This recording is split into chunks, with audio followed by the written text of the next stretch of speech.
You take a stroll into the morning sun. You make a happy meal, a portion for one.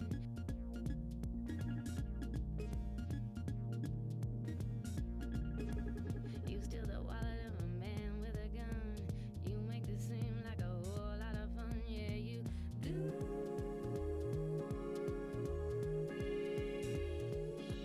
You're making shapes with your hands on a wall. You're drawing the net while you're taking a call. You wouldn't care if you had nothing at all. And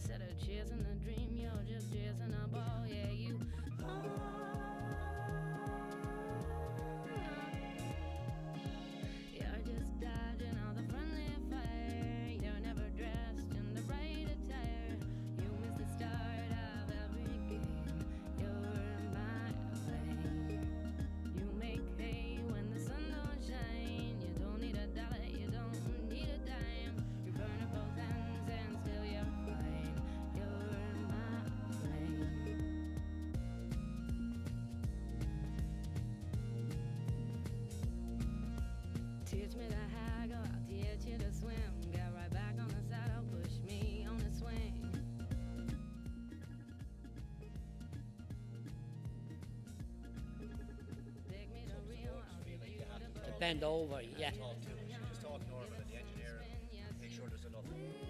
That's perfect. Thanks very much. Now you're sitting shirtless in an oak tree. You've tied our legs, and so now we have three. You'll dip your toes into the ice cold sea. I see your reflection is me. Yes,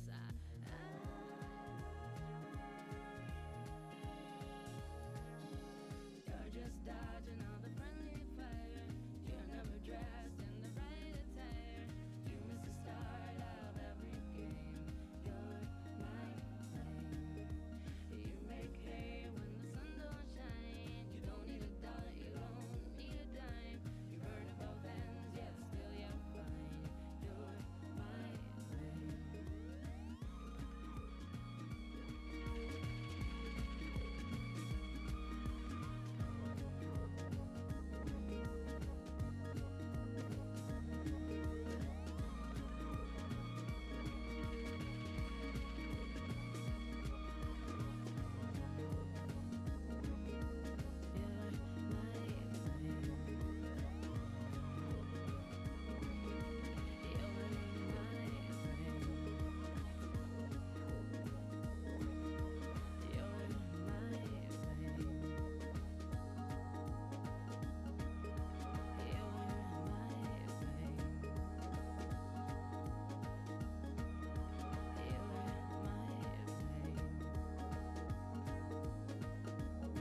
going, you can't do that. You have to be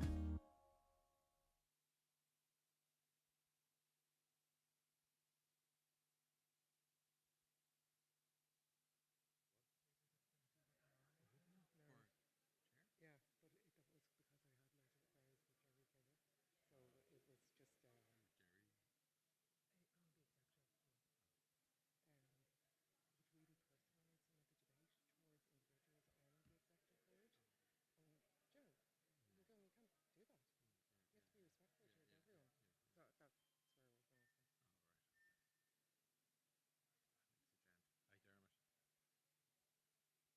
gent. You do like 2 days, but not. I just think this venue isn't great for a conference. Unless it's like a one day. Were you there years ago when we had like Mullingar one day? 2014 actually, local elections. It'll be March, or was it 2016 January? Anyway, we were being marched into war. But anyway, it was like that for a one day conference, yeah, but for a 2-dayer, I think having the hotel and everything just helps. It does, definitely. Cork was just it's a brilliant conference. Yeah, you know. yeah. And the substance of this conference, it's not. It's nothing. It's just the venue's just a bit Yeah. sterile for it or something. Yeah. Yeah. But I can understand why we picked it and all the rest. It's gas. It's the dubs that don't flipping come. Morning. How are you? Good, yourself? What time do you want to kick off? I'd say the next 5 minutes. We're just waiting for Billy to come up and then we'll be ready to go. Okay, Great. thanks so much. Thanks. That's the problem, though, isn't it? Dublin branches. Yeah. Do you know, around, because people go when you have to travel to it. Yeah. You're there and it's it's a good day. Do you know, a few days out and. Yeah. I love arriving down the Friday. I love a traditional conference. We're gonna miss this man when he drops down, Brendan. Hi, Brendan. Good, yourself?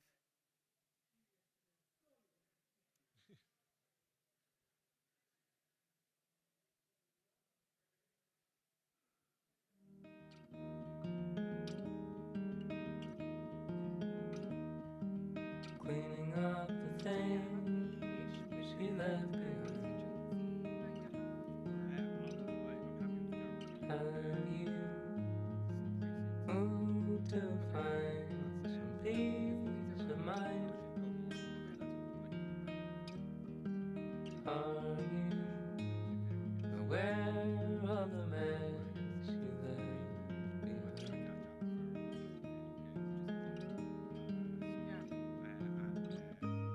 You scared or think with the cheer.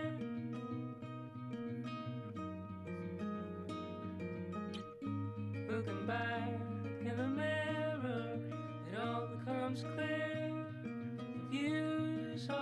the same. I see sun, you see rain.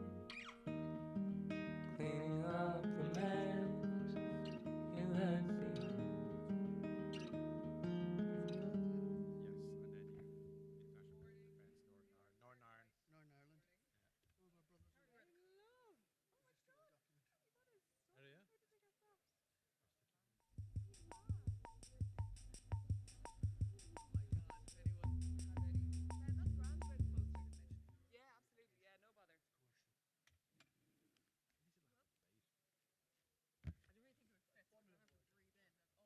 Northern Ireland. Oh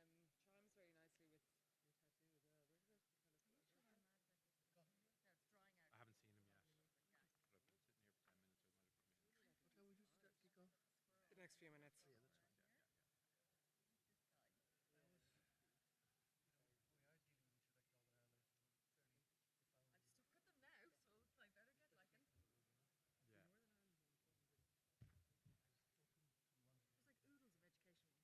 Yeah, there's 1, 2, 3, 4, 5, 6, 7, 8, 9, 9.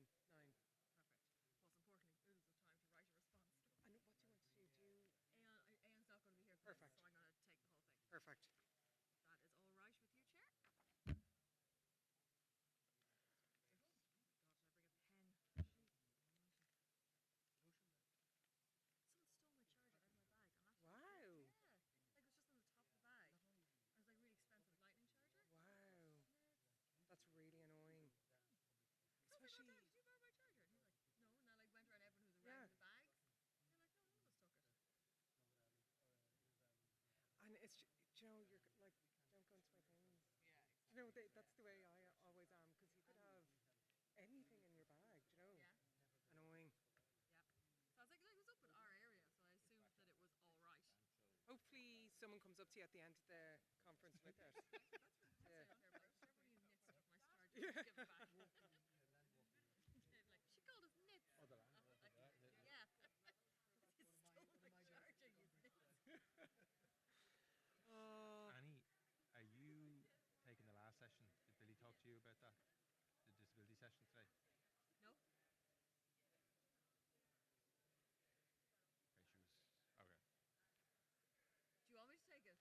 Would you mind? 'Cause I told her like a week ago and twice since that I couldn't take it. And she said every time, I'll talk to Annie, I'll talk to Annie. I can take it.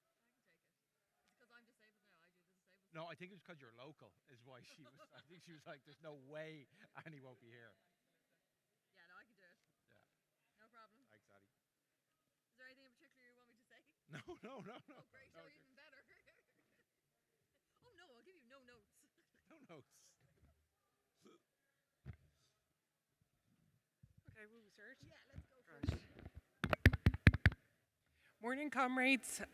So we're just going to move into this morning's session. Thanks very much for everyone for attending and being here to start this morning's session, which is plenary session 4. So we have a number of different areas to deal with under this session between now and 11:30. So plenary session 4 is to deal with education, health, finance and enterprise. So we have Senator Annie Hoey who will be responding to education, Deputy Duncan Smith who will respond to the section on health, and then we'll be joined as well by Deputy Jed Nash who's going to respond to finance. So the motions, we'll deal with the sections in the same way that we have yesterday, in that we'll deal with each of the motions on education.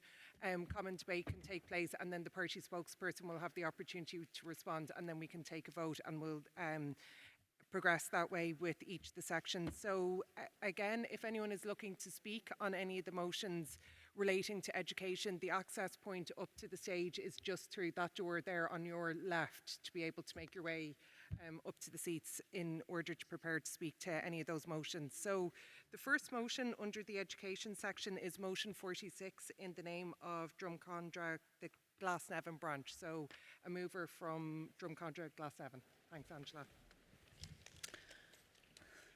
Angela Boyle-Schaefer, candidate for Cabra Glasnevin Drumcondra branch. Conference agrees that there is a need to provide a practicable framework for community and voluntary sector services to access school facilities outside of school hours.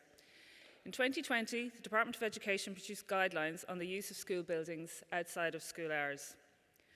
A survey of primary schools was carried out in early 2016 by the Department of Education and Skills, which showed the variety of school buildings and the variety of uses of school buildings in a significant proportion of schools in Ireland. The range of activities includes after-school, homework clubs, breakfast clubs, summer camps, sporting and other activities for children, as well as the facilitation of community groups in the evening. Such use of school buildings for recreational, community and extracurricular purposes is encouraged by the department. A framework therefore is required within which school boards of management work with school trustees and local voluntary community and educational services to facilitate after-hours and extracurricular use of buildings as reasonably required. Community and parish halls serve a very important role in our society. Built from the purse of the generations who preceded us and maintained and supported by local communities, this infrastructure is a vital legacy passed down to society and needs to be protected. Now more than ever, in the face of diminishing affordable childcare, a crisis of loneliness and the arrival of new communities, community spaces provide quality of life opportunities, essential childcare space, functioning as sites for inclusion and creating the ties that bind. From playgroups to active ageing, people from all walks of life need a place to meet up, take part in hobbies, share experiences, and meet new people. Conference further agrees, therefore, that existing amenities in the form of community centres and parish halls are safeguarded for community use through appropriate zoning, stakeholder cooperation and provision of resources and arrangements for upkeep and management, which will enable these lifeline amenities to be sustained long into the future. Thank you.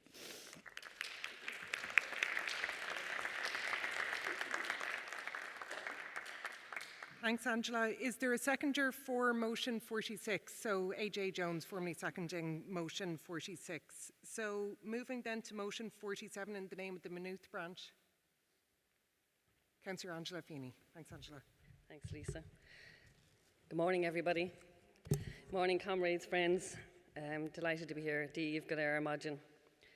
Conference, like many of you here today, I've been an activist on the issue of childcare for many years now and have been engaging with parents and providers to raise the issue at multiple levels within the council and nationally, from planning to community. Having been a working mother of 3 myself, I understand the importance of this issue for working mothers. When people move into an area, they expect to be able to avail of basic services such as childcare. Many families move into new housing developments where a childcare facility that formed part of the planning application is rarely, if ever, delivered. Childcare providers cannot find additional premises at an affordable price. Many providers are full years in advance, and equally, some providers find it almost impossible to set up a new service in their area. In the rare cases where a childcare facility is built in a new development, the cost of bringing an empty shell of a building to the required regulatory standards is outside the realm of affordability for the smaller local providers. Some of the childcare settings do not take part in the national childcare schemes, so those parents do not receive any subsidy. The reasons for not being in the scheme is that smaller creches with just 6 employees do not have the staffing power needed to administer the scheme. Nowadays, the reality is that most parents both of them need to work to be able to afford a mortgage. It is a crucial issue for parents. I recently conducted a survey on the issue, and the results were stark but not surprising to me. 90% of participants said that they've had difficulty in securing childcare. 50% said that they or their partner had to take leave from work or give up work because they could not access childcare services. Childcare is, alongside mortgage costs, the biggest expense facing young families, many of whom are having to make hard decisions on career choices just to manage their budgets. The average cost of childcare ranges from €800 to €1,400 per month per child. Couples are delaying starting a family because they simply cannot afford childcare. This is yet another example of how this government has failed families. People feel abandoned by this government, and the government is out of step with the daily lived lives of families. The current model of childcare is not working. for parents, and a publicly funded, affordable childcare model is needed. This will be transformative for gender equality and at the same time would ensure decent pay and conditions for childcare workers. Having worked in education all my life, I feel very strongly about this. Childcare education should be seen as an integral part of a state-funded education system. In the same way that the state provides primary and second-level education, there is no good reason to abdicate this duty during a child's earliest and most formative years. Caring and childcare responsibilities still fall predominantly on women in Ireland, which limits women's employment opportunities. A cost-effective, accessible childcare model would give women the chance and the choice to work. Investment in state-led, universal, high-quality childcare is needed and needed now. I call on Conference to repeat its call for a universal, publicly funded childcare scheme that would ensure equality for children, affordability for families, and fairness for professionals. We need what our party leader has called a Niamh Bhreathnach moment in childcare. But until such a scheme is introduced to ease the huge financial burden on families, I ask Conference to recognise the urgent need to introduce more measures through the National Childcare Scheme subsidies to reduce the costs for fees for parents down to a more affordable level, including the consideration of tax relief on eligible fees. Finally, I ask Conference to further reiterate the need for every child to be guaranteed a childcare place with an obligation on the state to ensure a space is there and that the provision of childcare facilities must be a condition of granting planning permission to new housing and developments and that these spaces should be used for public in the ETBs. Thank you. I commend the motion to Conference. Great, thanks Angela. So Angela was moving motion 47. Is there a seconder for motion 47? Dara Moriarty to formally second. Thanks, Dara. So motion 48 then in the name of the West Clare branch. A mover for motion 48.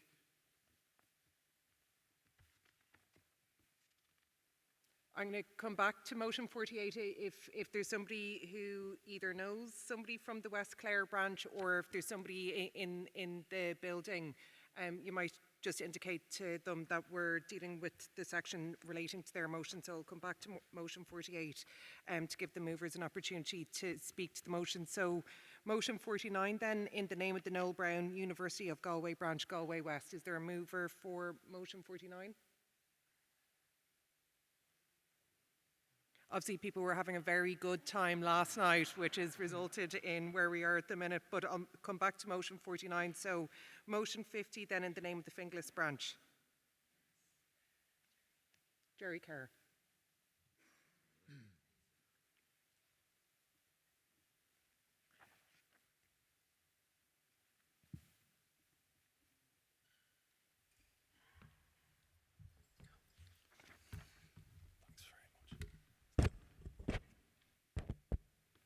Good morning, comrades. Good morning, Lisa. I'll make this short and sweet. We already have a policy on fee-paying private schools. This motion really, what it brings to the table is an effective way to stop the subsidy to private schools. We have nothing against private schools, but we do object to the ordinary taxpayer subsidising private schools. I just saw an ad, but I didn't see it. I heard an ad in an English newspaper a while ago, and they were recommending better off parents to send their children to Irish fee-paying boarding or day schools because we're the only country in Europe that actually subsidises such schools. So these schools would be twice as much cost to board or to send children today if we weren't subsidising it. For a long time, Aon and Annie has been very vocal on this issue.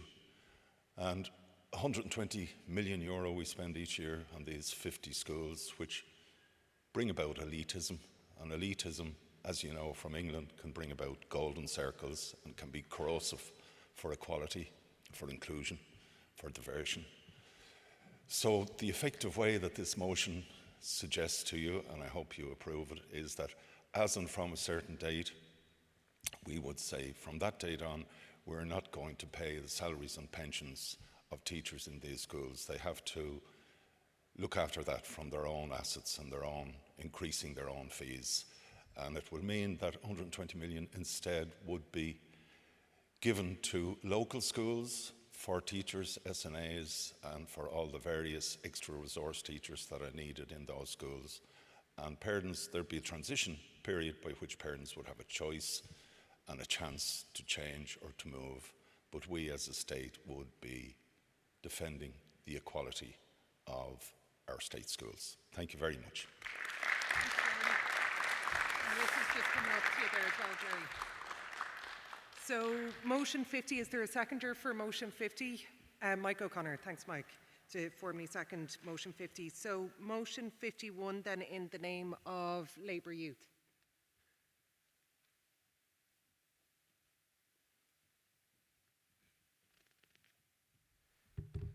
Good morning, comrades. In January of this year, myself and fellow students here in DCU found ourselves standing in the U building, which is the student building here in DCU.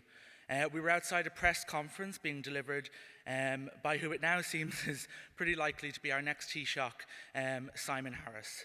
We stood there in protest as Minister Harris and his government colleagues launched a new plan on student accommodation, a new plan which set a high ambition of building over 1,000 student beds. In theory, that sounds great. In theory, that sounds like radical action on one of the most pressing crises of our generation. But in reality, Fine Gael does not take radical action. In reality, the plan to build 1,254 beds actually only has government funding for 521 beds between DCU and Maynooth, despite DCU alone having planning permission for 830 beds. The government has only provided half of the funding needed to build these beds. You might ask yourself, why? Why not build every bed that we have planning permission? Why not give full funding to real and achievable plans to deliver publicly owned student accommodation? I'll tell you why. Because our government is more interested in sound bites and snappy headlines than they are in actually solving the issues that face people in this country today. The press conference I stood outside here in DCU those few months ago was the third of its kind. 3 times this government launched this plan, the same plan to build the same beds. The new Department of Further and Higher Education represented a real opportunity to deliver real progress in a section of our society long overlooked by successive governments. However, Simon Harris, in his role as Minister, has delivered on only one thing: his ascent to the office of Taoiseach. His legacy so far has been blighted by Europe's most expensive hospital, cervical check, and a failure to deliver on protections for students in digs. A failure to deliver on a basic living wage for PhD students, a failure to deliver on meaningful supports for students suffering from the cost of living crisis, ultimately a failure. So I call on you to support this motion. I call on the Labour Party to take radical action to solve the broader housing crisis, and in doing so, to seriously tackle the desperate need for more publicly owned student accommodation. And I would say to Minister Harris, we didn't need a third press conference telling us to build student accommodation. We needed you to actually build it. And we don't need a third Taoiseach. We need a general election now. Thanks, Josh. Is there a seconder for motion 51? Formally second, Mike O'Connor. Thanks, Mike. So motion 52, again in the name of Labour Youth. And just a reminder for all delegates, just name and constituency when speaking to a motion. Thanks, Dylan. Dylan Bernard Gallagher, representing Labour Youth, Fingal Branch Swords. Comrades, standing before you today to present such an important motion is truly an honour. For those of you who are keeping up to Labour Youth campaigns at the moment, we've recently launched a new campaign calling for life-saving education to become a mandatory part of school curriculum in all second-level schools across Ireland. This would mean that our young people, our students, our future would be educated and trained how to perform CPR, basic first aid, and how to use a defibrillator. For those of you who know me or know my story, you know why this is something I'm so passionate about. I'm Dylan. I'm a healthy 20-year-old. This time last year, 3 weeks before we met in Cork, my life changed. What was a normal day in work, I sat on a plane not knowing if I'd come off of it. I sat in a hospital in Spain not knowing if I was going to come home to Ireland, if I was going to make it to my first Labour conference. Stereotypes are one of the most dangerous things in our world. I never knew a healthy young man could have a heart condition. I thought it was just older people. But in the last few years, there have been too many reports in the news of young men dropping down in the middle of a football game or young people on nights out just dropping to the floor. The truth is, heart and respiratory conditions are on the rise in Ireland, and especially in young people. There's an increase in young people smoking and vaping, and there may be no proven research of the long-term effects of vaping, but as someone who gave them up 1 year ago, I know the changes. I know the effects are for the good to give them up. I'd like to share some worrying statistics with you. Dublin has a fleet of just 6 emergency ambulances. The HSE aims to respond to respiratory and cardiac emergency calls within 19 minutes. This simply is not acceptable. Within 5 minutes, cardiac arrest can have life-changing permanent effects, and within 8 minutes can be fatal. This is where our emergency services rely on members of the public and on our communities to be trained to preserve life. A few weeks ago, I met with the Irish Heart Foundation to discuss our campaign and to discuss their CPR for Schools free programme which they provide to schools across Ireland. In our country, there are many things that are failing for young people. Student accommodations, unpaid apprenticeships, sub-minimum rates of pay, but also our education system. The purpose of education should be to teach students valuable life skills, skills they'll use every day. Unfortunately, our education system teaches students what's in a book and how to put it down on paper for an exam to define if they can get into university. Our schools should be teaching students how to do their taxes, how to manage their money, how to become an independent adult, and teaching basic life skills such as CPR is a good start. We are still waiting on a register of AEDs. We need to ensure that these are in locations where people know where they are. We need to make sure that they are being looked after well, batteries are being replaced and pads are being replaced regularly. And we in Labour Youth believe that schools are the right place for these to be placed. I may just be another number in the National Heart Attack Audit, and my story may just be another story, but it's a story of one of the lucky fews. I'm here because the people around me knew how to perform life-saving education. It's a real skill and it needs to be taught. My heart may be weaker, but my passion is a whole lot stronger. I stand here in front of you today urging you to support this motion. Thank you. Thanks, Dylan. Is there a seconder for motion 52? Lorna Fitzpatrick. Thanks, Lorna. So motion 53 then in the name of the Killiney Shankill branch. James Kavanagh. Thanks, James. It's James Carney, Lisa, but it's all right. James Carney, Killiney Shankill branch. So although this motion comes from Killiney Shankill, I did want to mention that just slightly outside, still in the Lear constituency, the first ever Educate Together school was established in 1978 as the Dalkey School project. Many people in this room will remember the development of it, and I know some members of the party were even involved in getting it over the line, and Labour, of course, supported that proposal at the time. Now, at that time in 1978, some 93% of the country considered themselves as Roman Catholic, and over 50 years later, that number has fallen to around 69%. However, for that change, there's still only 164 multi-denominational schools in the country to the 2,750 Catholic schools, which is quite a stark difference. As we all know, Ireland is changing. This is no judgment statement when we say this, it's just a plain and simple fact. And we recognise the importance of plurality of faiths or no faiths in the country. We welcome this fact, however, it's not being represented in our education system. If we wish to holistically develop our diverse and growing population, as we currently do in other sectors such as higher education, the arts, health, business, and other sectors, we must ensure that this starts at the beginning with our primary and secondary educations. We cannot raise another generation who are educated through Catholic social teaching by default. A new generation for a new Ireland must have the opportunity to receive the most holistic and multi-denominational education available to them, and an education which respects them for the diverse and unique generation which they are.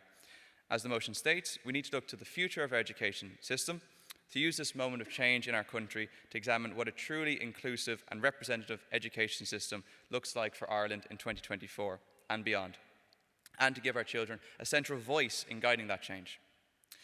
We cannot continue to have, as I have had in my school experiences, instances where friends and classmates suddenly disappeared for a couple of hours while the rest of us were preparing for communion or went to Mass. We cannot ignore the potential for socialization this squanders, nor the inherent exclusion this enforces in our education system. We've spoken a bit this weekend about the necessary separation of church and state, which we very much agree with. But I feel it's important to mention this is not an attack on the Catholic or even the Christian faith. What it is it's an acknowledgement that they are no longer the only voice in the room. Children of different faiths or even no faith must have other options for their schooling, rather than what to many of these children is the only available option. To quote some great men, we must cherish all children of the nation equally. Thank you very much. Thanks, James. James Kearney, not James Kavanagh.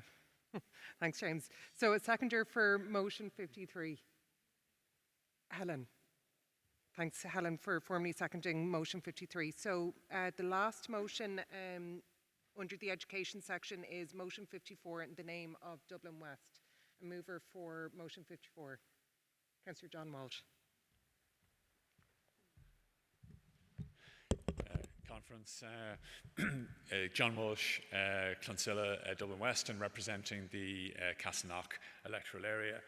What I'm here this morning to talk about is the scandal of underinvestment and the crisis in support for children with additional needs. Policy on inclusive education and inclusive settings is wonderfully inclusive. There's nothing at all wrong with the policy. What is wrong is it has been the miserable failure of the government to invest in essential services and support for teachers, students and parents. A couple of quick examples from my own area in Dublin 15, where a survey was undertaken by principals. And I suppose just to say, it shouldn't be up to principals to undertake a survey of essential needs for children with additional needs. That should be done by the NCC and by the Department of Education. But a survey by principals showed that 111 children in primary schools were struggling in either mainstream or autism classes, to the extent that they were unable to engage effectively in their education. Why? Because of an almost complete lack of specialised and specific services. No access for teachers in schools to essential services, no access to occupational therapists, no access to speech and language, no access to absolutely vital supports which children need at a formative period in their lives. So schools are left essentially to their own devices to implement the government's policies on inclusion. And equally important, parents are left to identify places for their children in secondary schools with minimal support from the state and experiencing great difficulty in engaging with state agencies. Again, in my own area, there's at least 13 children currently in the junior sections of primary school who have no place in a school for September of this year.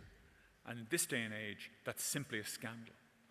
That at a time when we have record budget surpluses, when the government constantly boasts of their effective financial management, that there is a complete failure to invest in services and supports for children with children with additional needs. Now that amounts, delegates, that's a scandal as serious in our generation as the segregation and institutionalization of children in reformatory schools in a previous era, because it amounts to the systematic neglect of vulnerable children. It amounts to the systematic neglect of autistic children, and it amounts to the systematic neglect of children with significant educational needs. Parents should not have to fight constantly, day after day, for the rights of their children to access basic services and to access education. Schools and teachers should not be abandoned and should not be blamed, as they were by former Minister of State Josepha Madigan. And by the way, I'd like to welcome her retirement. And I rarely do that, but she's the most useless. She's the most useless and incompetent minister in the government, and she's the worst minister dealing with special education in many years. And disgracefully, due to cloak and veil her own incompetence, she singled out 4 primary schools for not setting up special classes. She got her facts wrong, her information was inaccurate, and she singled out a school in my own area which had already set up a special class, and that was a disgraceful and despicable act by the minister. So, we can only hope that her successor will be better. So I'd like to conclude, and I apologise for going over time. The system of support for children with additional needs is fundamentally broken. It's not one element that's wrong. There's a whole series of elements that are wrong due to lack of resources. We need radical change, and we need radical change now. Thank you. Thanks, John. Is there a seconder for motion 54? Mary McCamley. Thanks, Mary. So we're moving now into the section on common debate. Yes, do you want to second the motion? So we're just moving into the section on common debate. So at this point, I'll take any speakers to any of the motions relating to motions 46, 47, 50, 51, 52, 53, and 54. So there's an opportunity now for anyone who's indicating that they'd like to speak to any of those motions. So because you're already on your feet, if you want to just name constituency and the motion you're speaking to. Great. Well, I'm speaking to the last motion, which I think is 54. Is that right? It is 54? Yeah. Got it. Natasha Weir-Brown, Dublin Bay South. I wish, as the sister of someone who was born with many, many difficulties, but actually mainly because I've just come back from living in France for almost 35 years, and I couldn't agree more with what the proposer of this motion has just said, and in particular, how important it is at primary school level. The sooner you give help, the better it is. And in France, there is a system where as soon as someone who has the need of extra care in the classroom, who can't really provide the same level of attention, or perhaps can't see properly or can't hear properly, etc., they are assigned a specific adult who sits with them in the class and helps them through and talks to them about it afterwards. And I mean, Europe, I think, is also very much on our mind, and I think we need to start thinking about what do other European countries do? How do they get the money? And why don't we have it too? So I beg to support this motion heartily. Thank you. Right, thank you. Any other speakers now to any of the motions? Owen Coates, and then chivalry is not dead. So Emma Cutlip. There's so many people invested in this topic that we're almost arguing about who gets to go speak next.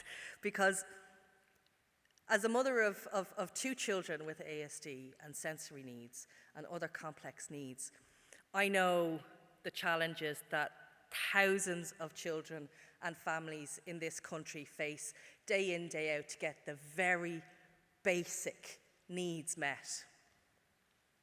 Both my children have very different needs. There is not one homogeneous type or one single need to be addressed for these children, but there is one universality. If we can give children the opportunity to attend mainstream schools alongside their peers, their outcomes into adulthood are significantly better. The earlier that we can provide therapeutic assistance, educational assistance, and support, the better those children can meet their true potential. And they have huge potential, but this state is not meeting those needs. And in fact, we have a minister abandoning ship, and I condemn her for it. She has told parents to their faces that special educational needs will be addressed, and she has done nothing. And in not full knowledge of her own failures, she has walked away. And that is an indictment on this government. And that is this government clearly saying it does not care for the vulnerable children in our society who don't actually need very much. They just need a government to care enough to provide what is their right. And I thank the comrades for bringing forward these motions at this very important time for special educational needs. Our education spokesperson and our parliamentary party last year made a very strong submission to that minister who was abandoned on the reform of the Epson Act, which seeks to include children with additional needs in mainstream education where they can achieve their best self. Time, Speaker. She has failed to meet the calls from that review and has ignored them. And we must have inclusive education for all of our children. Thank you very much, delegates. Thanks, Emma. Any other speakers looking to speak to any of the motions under the education section? Owen Coates. Morning, comrades. Owen Coates, Clean local election area candidate, North Kildare. I would like to speak in a slightly different topic to the previous two speakers, motion 47 on childcare. The motion rightfully points out that access is absolutely essential. I think this is not just a unique problem to Kildare, but we have a lack of access to childcare places across the country. Where I live, in Kildare, and across many commuter belts from many towns and cities in the country, when new developments are being built, it is in the hands of the developer to put these childcare places in. Once again, another crisis we're leaving in the hands of property developers. But I also want to emphasize the impact of cost on families. I'm a 32-year-old married man with one child. Me and my wife both work.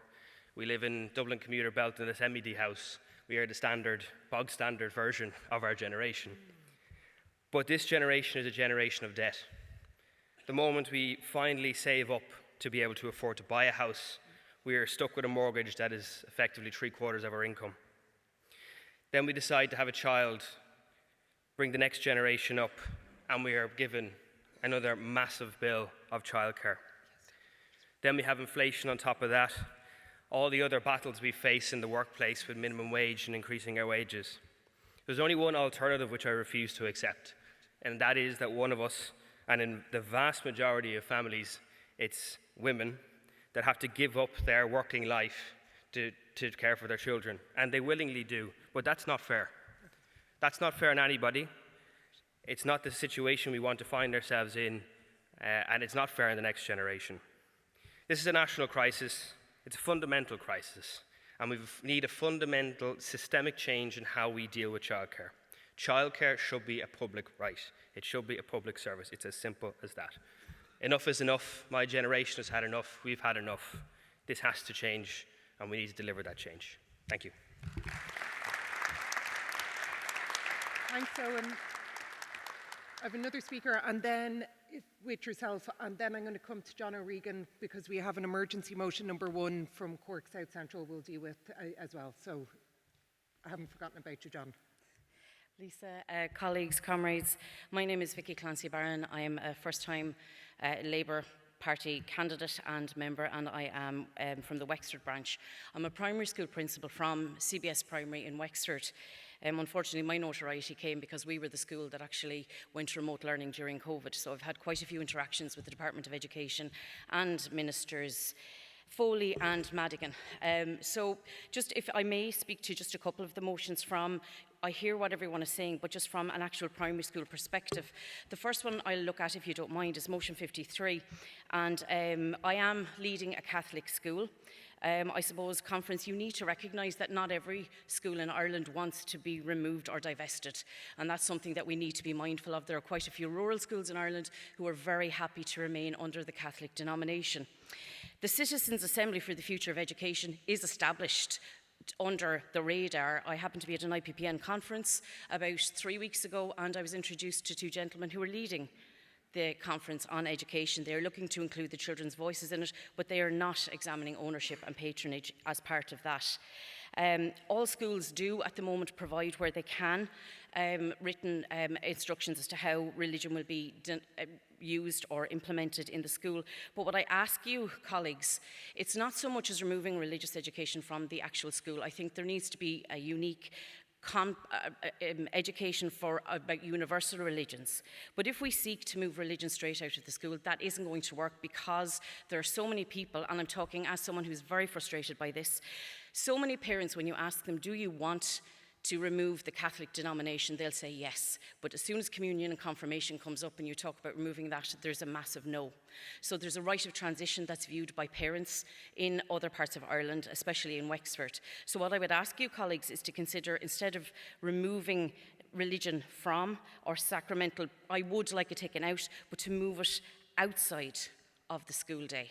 That is what's most important, to move it so that children can access it, who want to have their communion and confirmation, who want to receive those, but that they're made outside of school hours. And then parents who wish to have their children educated and faith-formed can do so, but again, in the spirit of using our schools, that the school environment would be allowed to do that. Can I talk to motion 54, please? Whether or not you know, colleagues, and I will tell you here and now, we all know early intervention is absolutely the most important thing in education. You need to know that there is talk in the Department of Education at the moment for removing early intervention autism preschools from the remit of primary schools, which we are fighting at the moment. It is very difficult, but people don't seem to want to hear that. They feel, the CNO has told me, we've requested a second early intervention primary school in CBS. We've been told that that's moving out of the primary school system and into the Department of Social Inclusion, which is not going to work. We've seen how the A model affects our children coming in, and I suppose that brings me back. I'm sorry, but I'm talking to a lot of emotions, but education is such a passion of mine. When we're talking, I hear you, when we're talking about early intervention and prioritising childcare, our childcare workers are not as qualified as they should be. They haven't had the training that they need, and they are not paid accordingly. Therefore, you get people going into childcare without the appropriate qualifications, and that has an implication and an impact on the children that we are dealing with. And across the OECD, Ireland spends the least amount of money. We spend approximately €3,000 on our children at early intervention and preschool level, where across the OECD, that's 8,000. So I absolutely support motion 54, and I really, really wish as well that we could go further and say the department needs to invest much more, 3 times as much as it does in early intervention, to mitigate the problems that we have when these children hit teenage levels and go on. Thank you very much. Thanks, Vicky. Well done. Final speaker looking to speak is Laura Harmon, and then I'm going to come back to John. Morning, conference. My name is Laura Harmon from Cork South Central and candidate for Cork City South West. I wanted to come in to commend motion 51, particularly in relation to the need for more publicly owned student accommodation and a student accommodation strategy. This is an issue that I've been talking about for many years, back since my USI days, over 10 years ago now. So this is not a new issue. We know that there's been a need for purpose-built student accommodation for well over a decade now, and it's getting worse year on year. We hear the horror stories. They'll be coming up again now in September. The scramble for accommodation, students living in cars, long commutes, and the absolute stress of that. You know, you get your college results, you get the course you want, you think, can I go to this college or not, because I don't know if I'm going to be able to afford to live there. And the consequences of this are really serious. So, you know, over the recent years, we've seen a rise in scams in relation to students, particularly students that come here from overseas whose first language mightn't be English. 1 in 10 of them have encountered an accommodation scam. And we might often think of international students as these wealthy people that come over here that can afford to pay higher fees. And that's simply not the case for many of them. Many of them have been saving their whole lives to come and study in Ireland, because Ireland has a high quality education system. We have staff in our colleges that go above and beyond the call of action to support their students, and we have a fantastic culture, fantastic beautiful scenery in this country. People want to come here, but unfortunately many of them come here, they've saved up all their lives, they end up getting scammed. The accommodation they paid for doesn't even exist when they get here, and they get on the next plane home. And this is happening, and we're seeing a rise in sex for rent. an area that there's no legislation for. So it's like the Wild West out there for accommodation. We urgently need legislation in relation to this. 1 in 20 international students have seen, or someone has tried to scam them in relation to sex for rent. So they might turn up at a property, see the bed, and they'll be like, where are you going to sleep? To the occupier of the house. Well, I'm going to sleep in the bed with you. Or are you open-minded? Or are you willing to have fun in the house? These are questions that students are being asked quite regularly. And we have over 100 international students in this country, and they work in our economy. If you were served a coffee this morning, it may very well have been from an international student. They work in healthcare as well, and they also work in retail. They're keeping a lot of this economy going. And Deliveroo drivers, I mean, we've seen what they go through. Many of them are international students. So this is a huge issue. Overcrowding is rife in terms of student accommodation. There was a former disused nightclub on Leeson Street last year that had over 10 students sleeping in it. There was a bar in their room. They were robbed. It was on RTE if you look it up. It's absolutely atrocious. And this is just another example of the housing crisis and how the tentacles of the housing crisis are creeping into every aspect of our economy, and that includes our education system. And we urgently need more purposely built student accommodation. Thanks, Laura. So I'm just coming back to the motions. If there's a mover for motion 48 in the name of the West Clare branch, or a mover for motion 49 in the name of the Noel Brown branch, but we do have standing orders report number 2, emergency motion number 1, that was circulated yesterday in the name of Cork South Central to deal with as well. So John O'Regan is going to move the motion, and just because the document was circulated yesterday, I'll just read the motion if that's okay, so everyone's aware as to the motion that John's going to be speaking to. So the motion is that the Labour Party utterly condemns the savage cut in real terms by the government to the summer programme 2024 that will hit families with additional needs and educational professionals seeking to support them. So being moved by John O'Regan from Cork South Central. Hi, my name is John, and I'm running in the Carrigaline electoral area in Cork. We were granted approval for this emergency motion, which we submitted only on Friday as we became aware of another shocking moment in Irish education. And this motion requests that the Labour Party utterly condemns the savage cut by the government to the summer programme of 2024 that will hit families with additional needs and educational professionals seeking to support them. Conference, it is a disgrace that this week, as our coalition of chaos began a coronation for the next Taoiseach, that the new summer programme funding was released. One would think from the press release that all was well and even thriving. However, when these professionals tasked with rolling out the programme scratched the surface, it became clear that there was a cut in real terms. As a local principal in my area of Carrigaline, Trina Golden clarified to me, in 2022, you had €240 to €360 per week to arrange trips, organise visitors, book activities and resources to support children over the summer. Whereas in 2024, you'll now have €120 to €180 to do the same, despite the inflation pressures we all know too well. Essentially, the budget has been halved since 2022. How is this justifiable? Why target the most vulnerable pupils in our mainstream schools? Trips, experiences, activities, do we not do them? Do we ask the parents to pay for them? The teachers to pay for them? And all to save what Trina herself described as a pittance.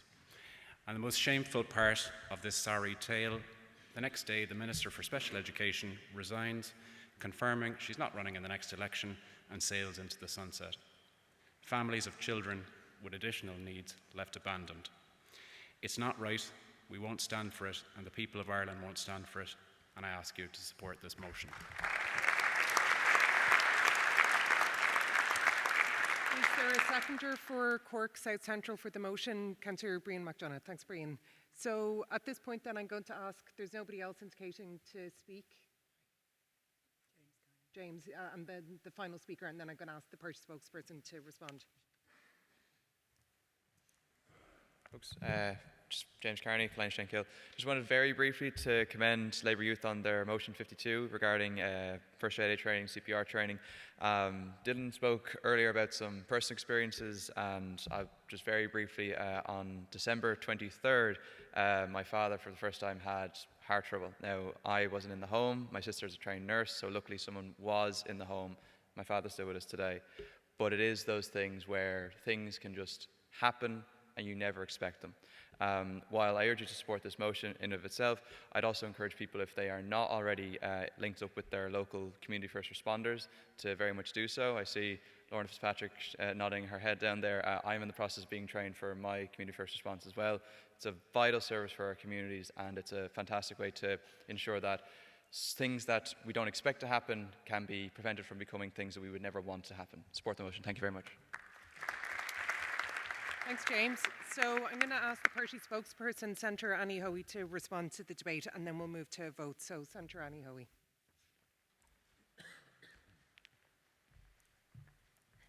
Good morning, my guys, gals and non-binary pals who are here in the audience today. First of all, I want to thank all of you very much for your personal stories that our members stood up and told here today. I think it's one of we often hear about that people have to tell their personal stories in order to affect change, and we've seen that in big social issues. But I'm always struck by the kindness and generosity of people at this conference who always stand up and share their personal stories because they're so committed to affecting that societal change that we as the Labour Party want to do.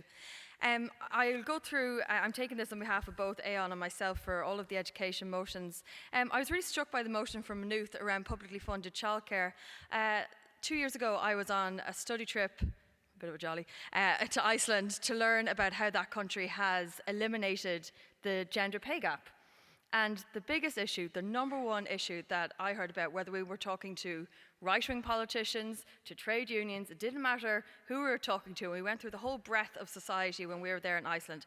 Every single one of them talked about how 22 years ago now, they brought in publicly funded childcare.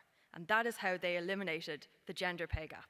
It is because they brought in publicly funded childcare, and it meant that every parent had the opportunity, and it was publicly funded from a year onwards. Well, it's 2 years onwards, and there's a bit of a gap, and now they're tightening it up. And it is part of the education system. You simply just, the childcare from the age of 2 onwards, it's part of their education system. You go into that, every child can avail of it. It's not compulsory, but the majority of people do that. And that was 22 years ago. And in 22 years, they've been able to completely and utterly change society in Iceland because they aggressively committed to a publicly funded childcare model. So we talk about this all the time, and our party leader, Val Bacik, talks about that Donogh O'Malley moment, the Niamh Brathnach moment of publicly funded childcare. And I just think it is just so crucial, not just because it is appallingly expensive and the state should simply do it, because of the knock-on impacts a publicly funded childcare system would have.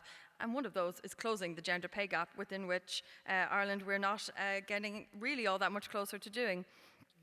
When you think about fee-paying schools and the 120 million that the state pumps into them, like, that is a frightful amount of money that should be in our publicly funded system. And it seems outrageous to me that we will siphon public funds into private education, but we won't put public money into ensuring that all students have free education, that there are autism classes in every single school, inclusive education, childcare, for goodness sake. But no, instead, under our neoliberal government, we will pump 120 million into propping up the private education system, and that, quite frankly, I think is an absolute bleeding disgrace. And look, if you think about only this week, what our comrade John O'Regan was talking about, that 120 million could easily have funded the summer programme that has been savagely cut. It is an outrageous amount of money for us to be putting into a private education system when our public education system is so much on its knees and in desperate needs of funds. I'm going to talk briefly about publicly owned student accommodation. I often talk about how the student accommodation crisis is like a microcosm of the accommodation crisis that we all know and love so much. And I'm really proud of our comrades and our party members here in DCU, led by Joshua, who really put the fire under Simon Harris when he had the absolute audacity, quite frankly, to stroll up onto this campus on yet another media jolly to re-announce something that had been announced 2-3 times already, and I'm really, really proud that they quite literally haunted him around DCU and made sure that the media and press knew exactly what that minister was up to, which was re-announcing something that had already been announced and was, quite frankly, going to do flip bloody all for the publicly funded student accommodation that we want to see.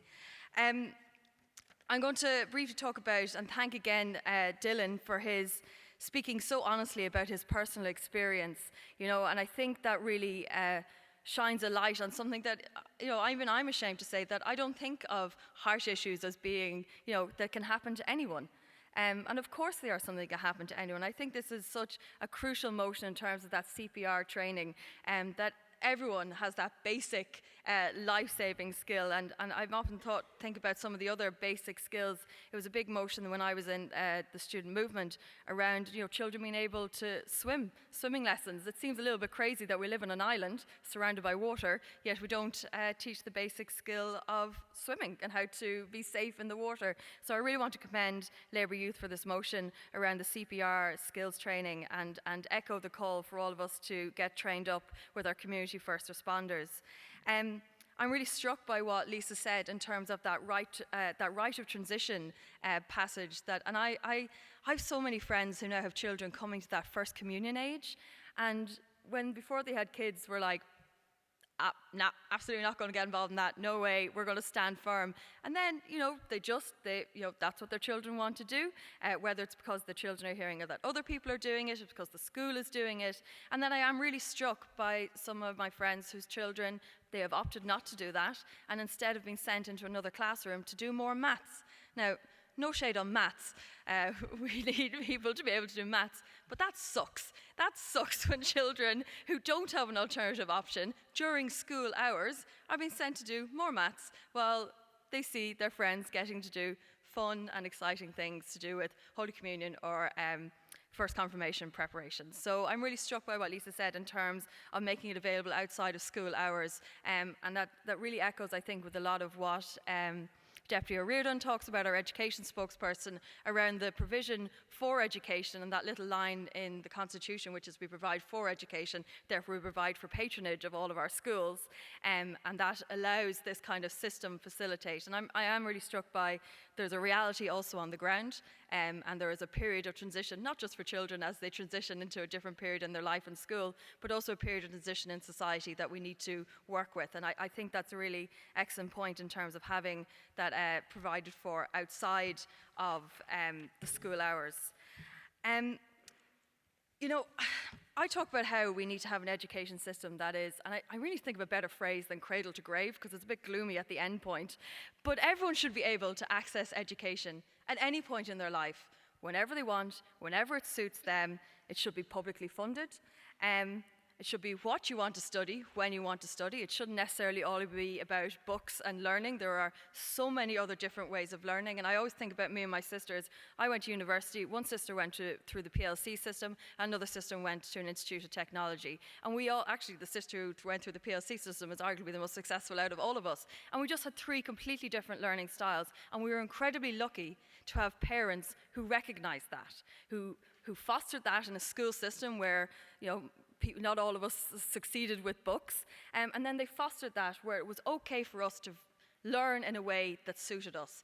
That doesn't always happen everywhere, and there's a lot of pressure on people to learn in a particular way. And we do have incredibly high attainment here in Ireland in terms of the amount of people who go on to further and higher education. But of course, we have a huge postcode divide as to who gets to go on to further and higher education. I think not only just of this constituency where there is DCU, where we exactly are, yet there are parts of the constituency which send lots and lots of students onto further and higher education, and then right over, 2 streets over, there's parts of the constituency for whom further education is simply not an option.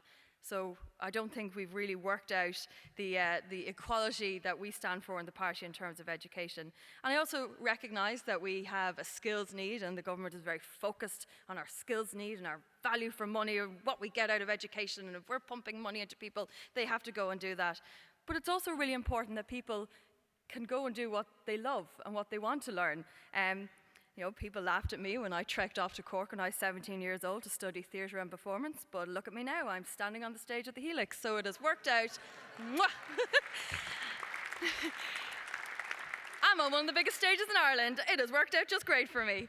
But it is really important that people also get to study and learn what they're interested in, because I think much more important than drivers in terms of skills and all of these things, happy people are good for the economy.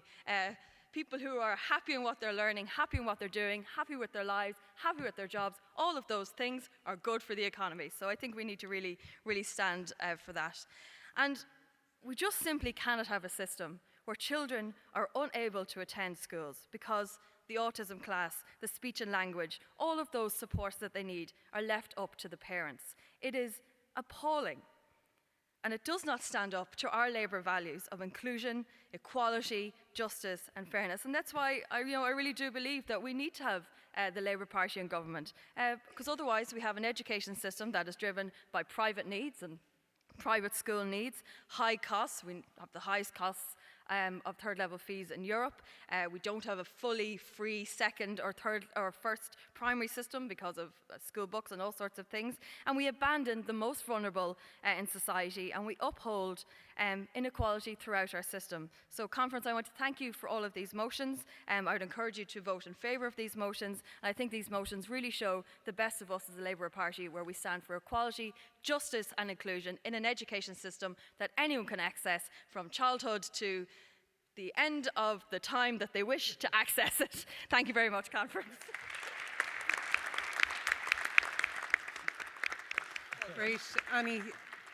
So thanks for responding to the debate on education, and thanks to the speakers as well for moving the motions and speaking to the motions. So just to come to the vote now on the motions relating to education. So we're dealing with motions 46, 47, 50, 51, 52, 53, 54, and emergency motion number 1. So the first motion then, motion 46 in the name of the Drumcondra Glasnevin branch. Those in favour?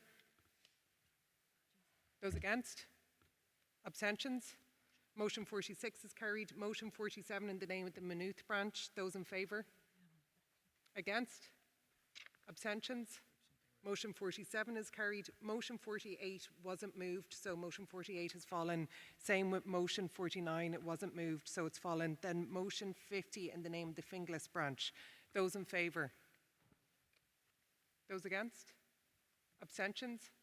So motion 50 has carried. Motion 51 then in the name of Labour Youth. Those in favour? Those against? Abstentions? Motion 51 has carried. Motion 52, again in the name of Labour Youth. Those in favour? Against? Abstentions? Motion 52 has carried. Motion 53, then in the name of the Killiney Shankill branch. Those in favour? Against? Abstentions? Motion 53 has carried. And then our second last motion, motion 54 in the name of Dublin West. Those in favour? Against? Abstentions? Motion 54 has carried. And then emergency motion number 1 in the name of Cork South Central. Those in favour? Against? Abstentions? So emergency motion number 1 has carried. So thanks again for everyone who spoke on motions relating to education. So we're going to move directly now onto the section relating to health. So we have motions 55, 56, 57, 58, 59 to deal with. And then we also need to come to the section on finance and enterprise. So that'll take us then up to 11:30 is the time on the agenda. So just to move straight away then to motion 55 in the name of the Wilton Cork South Central branch. So a mover for motion 55, Laura Harmon. Hi everyone, Laura Harmon, Cork South Central. So the housing crisis is affecting all aspects of our economy and our public services, and we have a dual crisis between housing and healthcare. And I would argue that the housing crisis is the single biggest domestic risk to our economy in Ireland. And hospital land banks need to be used. They need to be incentivised to be put in use to build homes and places to live for our valuable healthcare workers. So we're training healthcare workers in this country, nurses, doctors, other valuable healthcare workers. Many of them are looking to leave our shores, to go to places like Australia, New Zealand, where they might have a better quality of life and be able to find somewhere to live that's actually close to where they work. And nurses come from all over to work in Ireland. We have 12,000 Indian nurses working in Ireland. And I heard from one of them recently, Janet Baby Joseph is her name, and she's a midwife in Cork University Hospital and a member of the INMO. And she spoke at a public meeting I hosted in Cork recently about the ordeal that her and her colleagues face on a daily basis. So every morning, she told us, there are countless text messages in the Cork Indian Nurses WhatsApp groups, of which there are 900 members. So people are frantically looking for places to live, looking for rooms, looking for beds, looking for places to share with others, anywhere that they can live. Otherwise, they will have to return home, or they will look to work somewhere else, like Australia, like places like New Zealand. So nurses are spending every spare hour looking for somewhere permanent, somewhere secure, that they can go to sleep at night, that they can have a place to call their own. So every morning they're checking daft.ie. On their valuable, much needed lunch breaks, they're looking for accommodation, they're calling friends. And after their often long commutes home, because they don't often live near where they work, they're looking for accommodation after their 12-hour shifts as well. It's stressful, it's exhausting, it's uncertain, and it's just like this government's current policy on housing. And many of these nurses, they're tending to hospital beds when they don't have beds of their own at home at the end of their long shifts. And these are healthcare workers that we've called essential many times, we've called them valuable, we've clapped for them during the pandemic for their bravery and for their hard work. But that hard work didn't stop. That hard work continues every single day. And we need action, not words. We need a clear government strategy when it comes to housing for these valuable healthcare workers, and we need to keep them in Ireland because they also want to stay in Ireland. They don't want to have to leave this country, and we need to guarantee them a place to live. So even before the recruitment freeze, which is another issue that must be resolved and must end, I know the Cork University Hospital, for example, struggled greatly in recruiting healthcare workers. In areas such as the intensive care unit, they were short staff, and in areas such as the renal ward. So two very, very key important parts of the hospital. So the healthcare the housing crisis means that people aren't able to access the healthcare they need because the staff simply aren't there. So how can you recruit staff in the first place when there's nowhere for them to live? So this is a huge crisis. It's already a crisis, but it's a ticking time bomb. It's getting worse. So I would urge you to vote for this motion that hospital land banks need to be freed up. They need to be in public ownership. They need to be incentivised to use them so that we can build homes for these valuable healthcare workers and keep them in the country, even though we already have a flailing health system as it is. So thank you. Thanks, Laura. Is there a seconder for motion 55? Someone to formally second motion 55? Dara Moriarty, thanks Dara. So moving then to motion 56 in the name of the Blackrock Branch Dunleary. Councillor Martha Fanning. Thank you very much, Chair. Good morning, Conference. Martha Fanning, Blackrock Branch Dunleary. Loneliness is a major issue in our society, and I call on Conference to commit to developing a national plan to tackle it. Research published last summer showed that Ireland has the highest rate of loneliness in Europe. Ireland's rate is 20%. 20% of us feel lonely all or most of the time, compared to an average of only 13% across Europe. The US Surgeon General published an advisory report in 2023, depressingly called Our Epidemic of Loneliness and Isolation. The subtitle is a little more hopeful. It talks about the healing effects of social connection and community.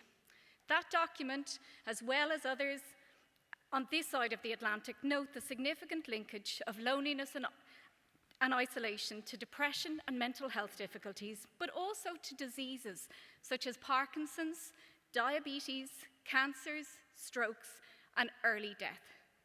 The US Surgeon General's report states that the mortality impact of being socially disconnected is similar to that caused by smoking 15 cigarettes a day, and greater than that associated with obesity or physical inactivity. As public reps, we see loneliness all around us. From our teens struggling since COVID, to our 30-somethings stuck in their parents' box rooms, has been talked about much over this weekend, and our office workers missing out on social interactions as a result of hybrid working. We see our older people who may miss out on social connection opportunities due to the tendency nowadays to communicate those events via social media exclusively. We need to rebuild social connection in our communities. Our local authorities are responsible for many of our indoor and outdoor public spaces. These spaces offer opportunities for social connection. Local authorities are at the heart of our communities and must be at the heart of tackling loneliness. We have invested heavily in smoking cessation programs. We have invested heavily in programs to understand and tackle obesity. Now is the time to invest in understanding and tackling loneliness. We need a national plan to combat loneliness, and I commend this motion.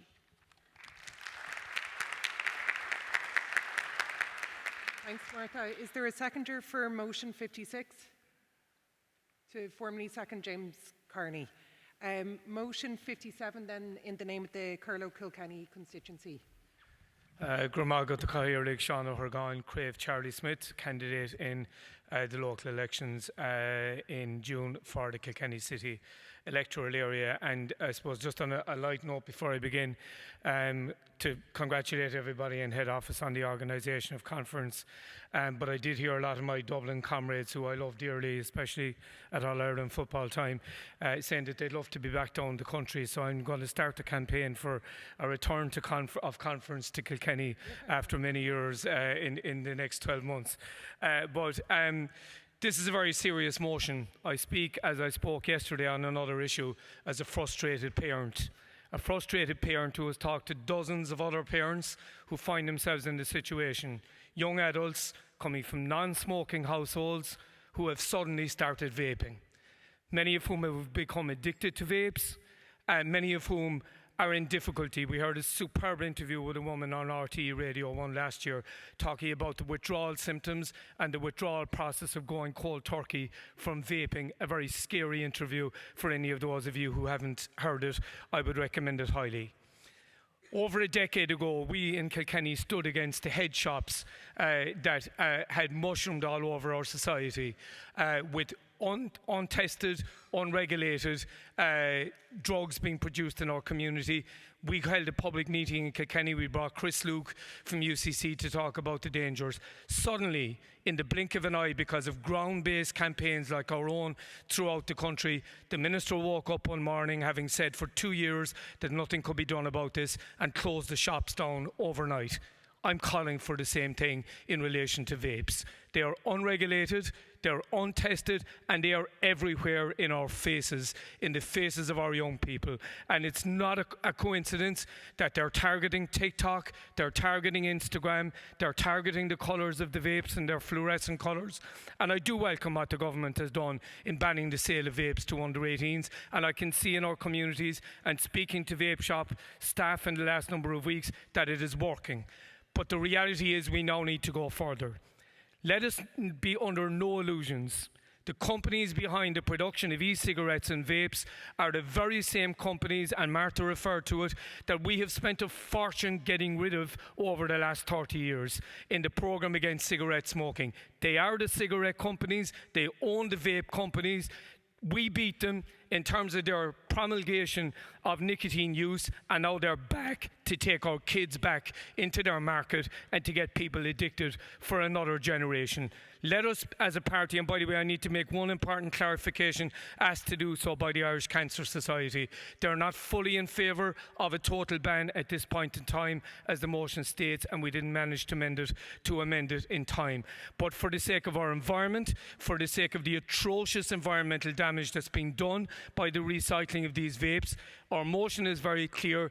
It says, as they have done in Australia, let's make room for people who are using vapes to withdraw from cigarette smoking, and there is some limited evidence to prove that that works. But for the rest of our society, let's get rid of these goddamn things, the rubbish that they're creating in our communities, and the damage that they are doing to our children and future generations and young adults. A third of young people between 15 and 18 are now currently vaping. 1/3. That percentage was 3% less than 6 years ago. So let's stand up, let's put them behind the cupboards in our filling stations and our shops, just as we've done with cigarettes. Let's make it illegal to advertise them anywhere, on regular media, social media, or anywhere else, and let's move to a total ban and making our society and the health of our young people safer in the future. Grameen Mahagif. Thanks, Sean. Is there a seconder for motion 57 to formally second? Eddie McGuinness. Thanks, Eddie. So motion 58 then, in the name of Cork South West constituency. Evie Nevin.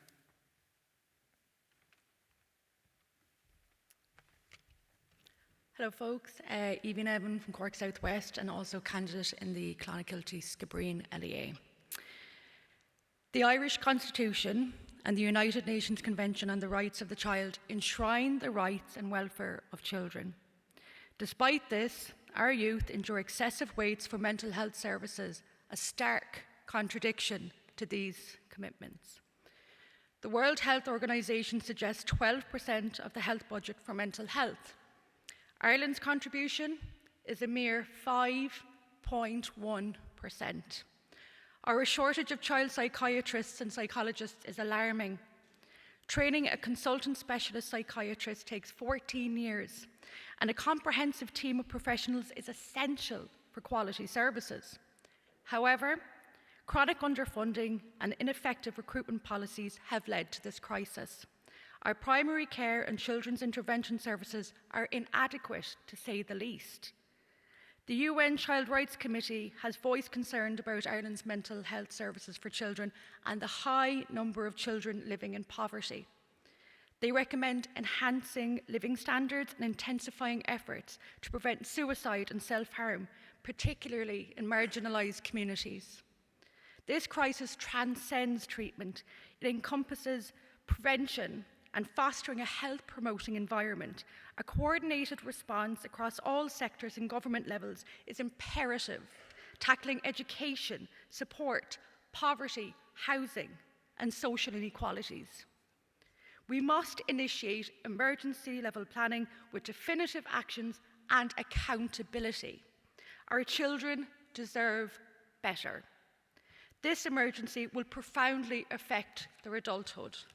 And the government swiftly and rightly addressed the COVID emergency and the Ukrainian crisis. We are capable of replicating this response for our children. Furthermore, the mental health of our children and adolescents, it's not just a health issue, it's a societal issue that affects every aspect of their lives. Mental health is the foundation upon which we build our future. It is the cornerstone of a healthy, productive, and prosperous society. And when we fail to address the mental health needs of our children, we are failing to invest in the future of our country. Our children are our most valuable resource, and we must do everything in our power to ensure that they have the support and resources they need to thrive. In conclusion, this is a call to action. It is a call to prioritise the mental health of our children and adolescents, to allocate the necessary resources and to implement the changes needed to address the crisis. We cannot afford to wait any longer. And I ask you to support this motion and to join me in declaring the child and adolescent mental health crisis in Ireland as a national emergency and ask the government to treat it as such. Thank you.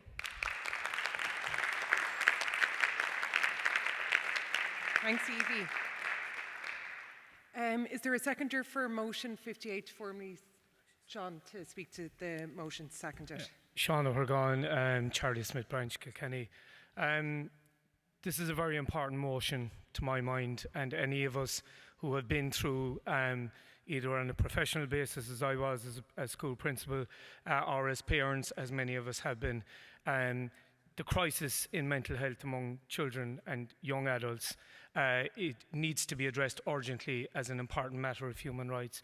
And I just want to highlight one area in particular, and that's the whole area of eating disorders, which is being utterly ignored. A crisis going on in our communities, utterly ignored by national government. Less than 20 public available beds in inpatient units in this country, and as we've spoken so many times over this weekend, the responsibility for this being farmed off to private hospitals and private treatment centres, some of whom do superb work and excellent work with people. But I would urge you to support the motion, and I would urge our party to look specifically at the area of eating disorders and to highlight it as being something that is in need of radical attention and radical provision of facilities.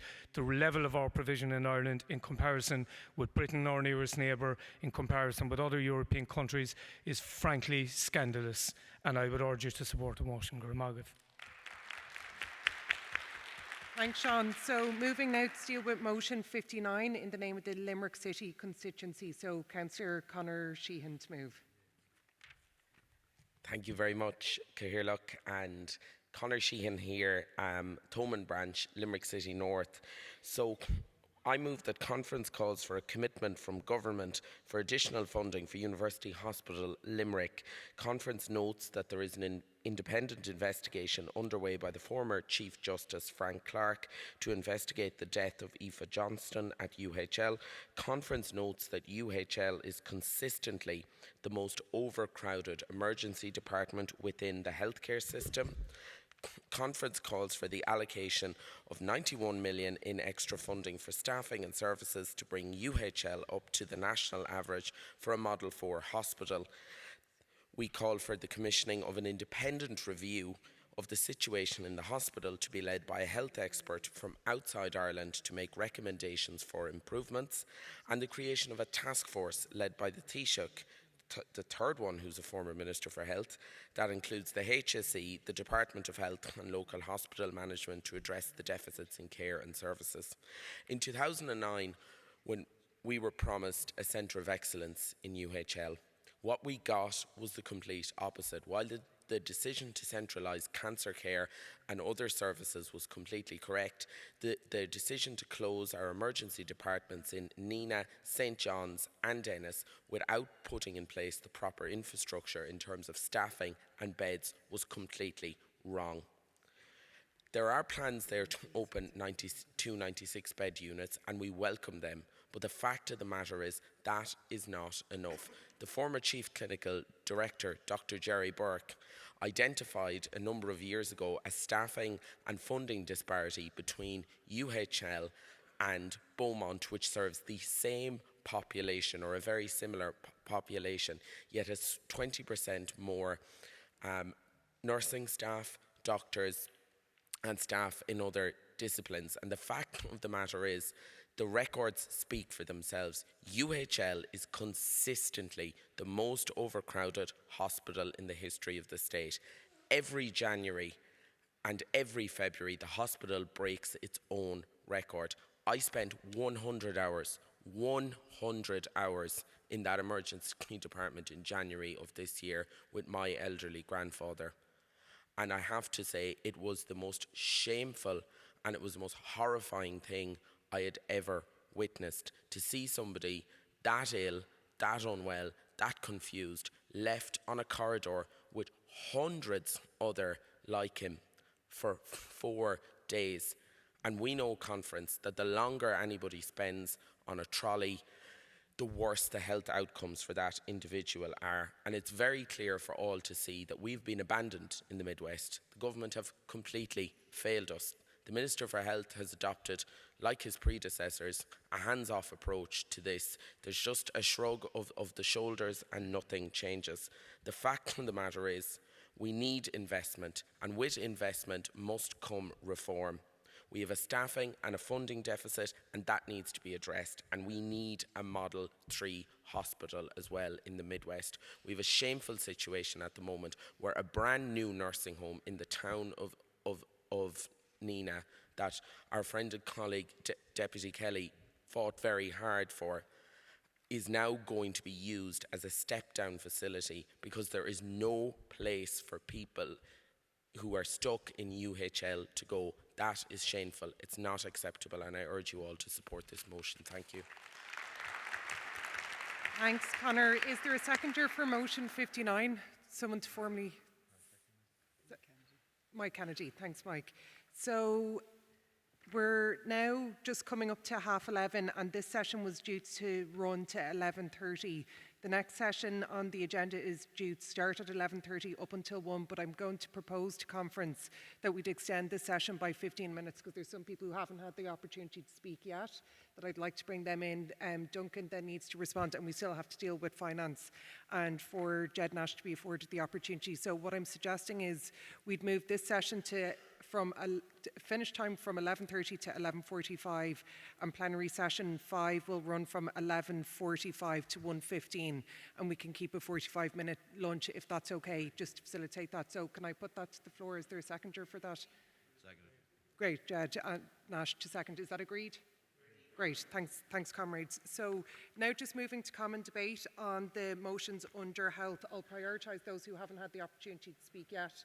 So Councillor Darren Moriarty, followed by Pauline.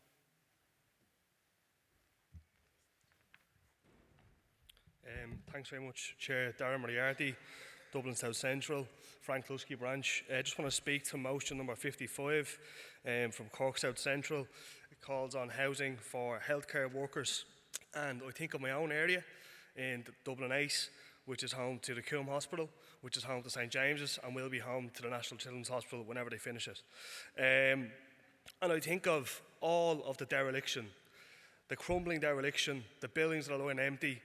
I myself forced Dublin City Council the CPO property opposite St James's Hospital, and the CPO was going through, and in the end the HSE stepped in and bought the site instead. It's sitting there a year later, not touched, pigeons living in it. Opposite the Coombe Hospital, there's a site that's laid derelict for 20 years. I grew up on that street, know it very well. Planning permission after planning permission has gone in, the developer's looking to flip the site, and instead of people living there who could be working in the hospital, we have pigeons living in it, shitting all over the street. So I can't understand for the life of me why our local authorities and government allow these buildings to lie there derelict, crumbling before our eyes. And I think this motion to try and actually target these blights on our community around our hospital settings is really, really important. I think housing for healthcare workers, housing for all public sector workers who are being driven out of this country, never mind our cities, driven out of the country because they can't find somewhere to live. I think it's very, very important, and I want to thank Cork South End for putting it forward, and I'll ask you to back the motion. Thanks very much. Thanks, Sarah. So next to speak is Pauline McAdams. Sorry, I'm a bit nervous doing this. I'm over 30 years in the same theatre department. Pauline McAdams, Dublin Bay North. I'm over 30 years in the same theatre department in busy Dublin Hospital, and our department literally relies on overtime and goodwill. I looked at a list of theatres, 15 theatres there the other day. There is 3 nurses, Irish nurses, in the department under the age of 50. We're looking at who's going to be there to nurse us. Our overseas colleagues come, they're very, very welcome. But let's say an Indian nurse that came recently, she's paying $2,500 for a 2-bed flat not even near the hospital, it'll be about 40 minutes journey each way. So they stay a certain amount of time in Dublin, they leave to go to either go abroad again or go to rural hospitals. But even when they go to rural hospitals, the landlords near the rural hospitals put up rents more than they would be outside the thing. We are in an endless cycle of recruitment and retrenchment, and the government doesn't care. Nobody cares. Great, thanks, Pauline. So I'm going to ask the party spokesperson now on health to respond to the debate in relation to motions 55, 56, 57, 58 and 59. So Deputy Duncan Smith. Thank you. And just I found it very interesting just in the previous section, motion 51, Labour Youth and Joshua, it was the most searing critique of the incoming Taoiseach that I've heard, and it was absolutely spot on. Motion 55 in this section, absolutely support all the motions. On motion 55, which was just spoken to by the last two speakers in the common debate, I've spoken to CEOs of hospitals who are doing this, and I suppose that shows just how serious it is and how welcome it is. But we need incentives. It can't just be up to individual hospital heads, CEOs, or hospital groups upon their own steam to do this. We need a policy direction from government on it, and that's what this motion calls for.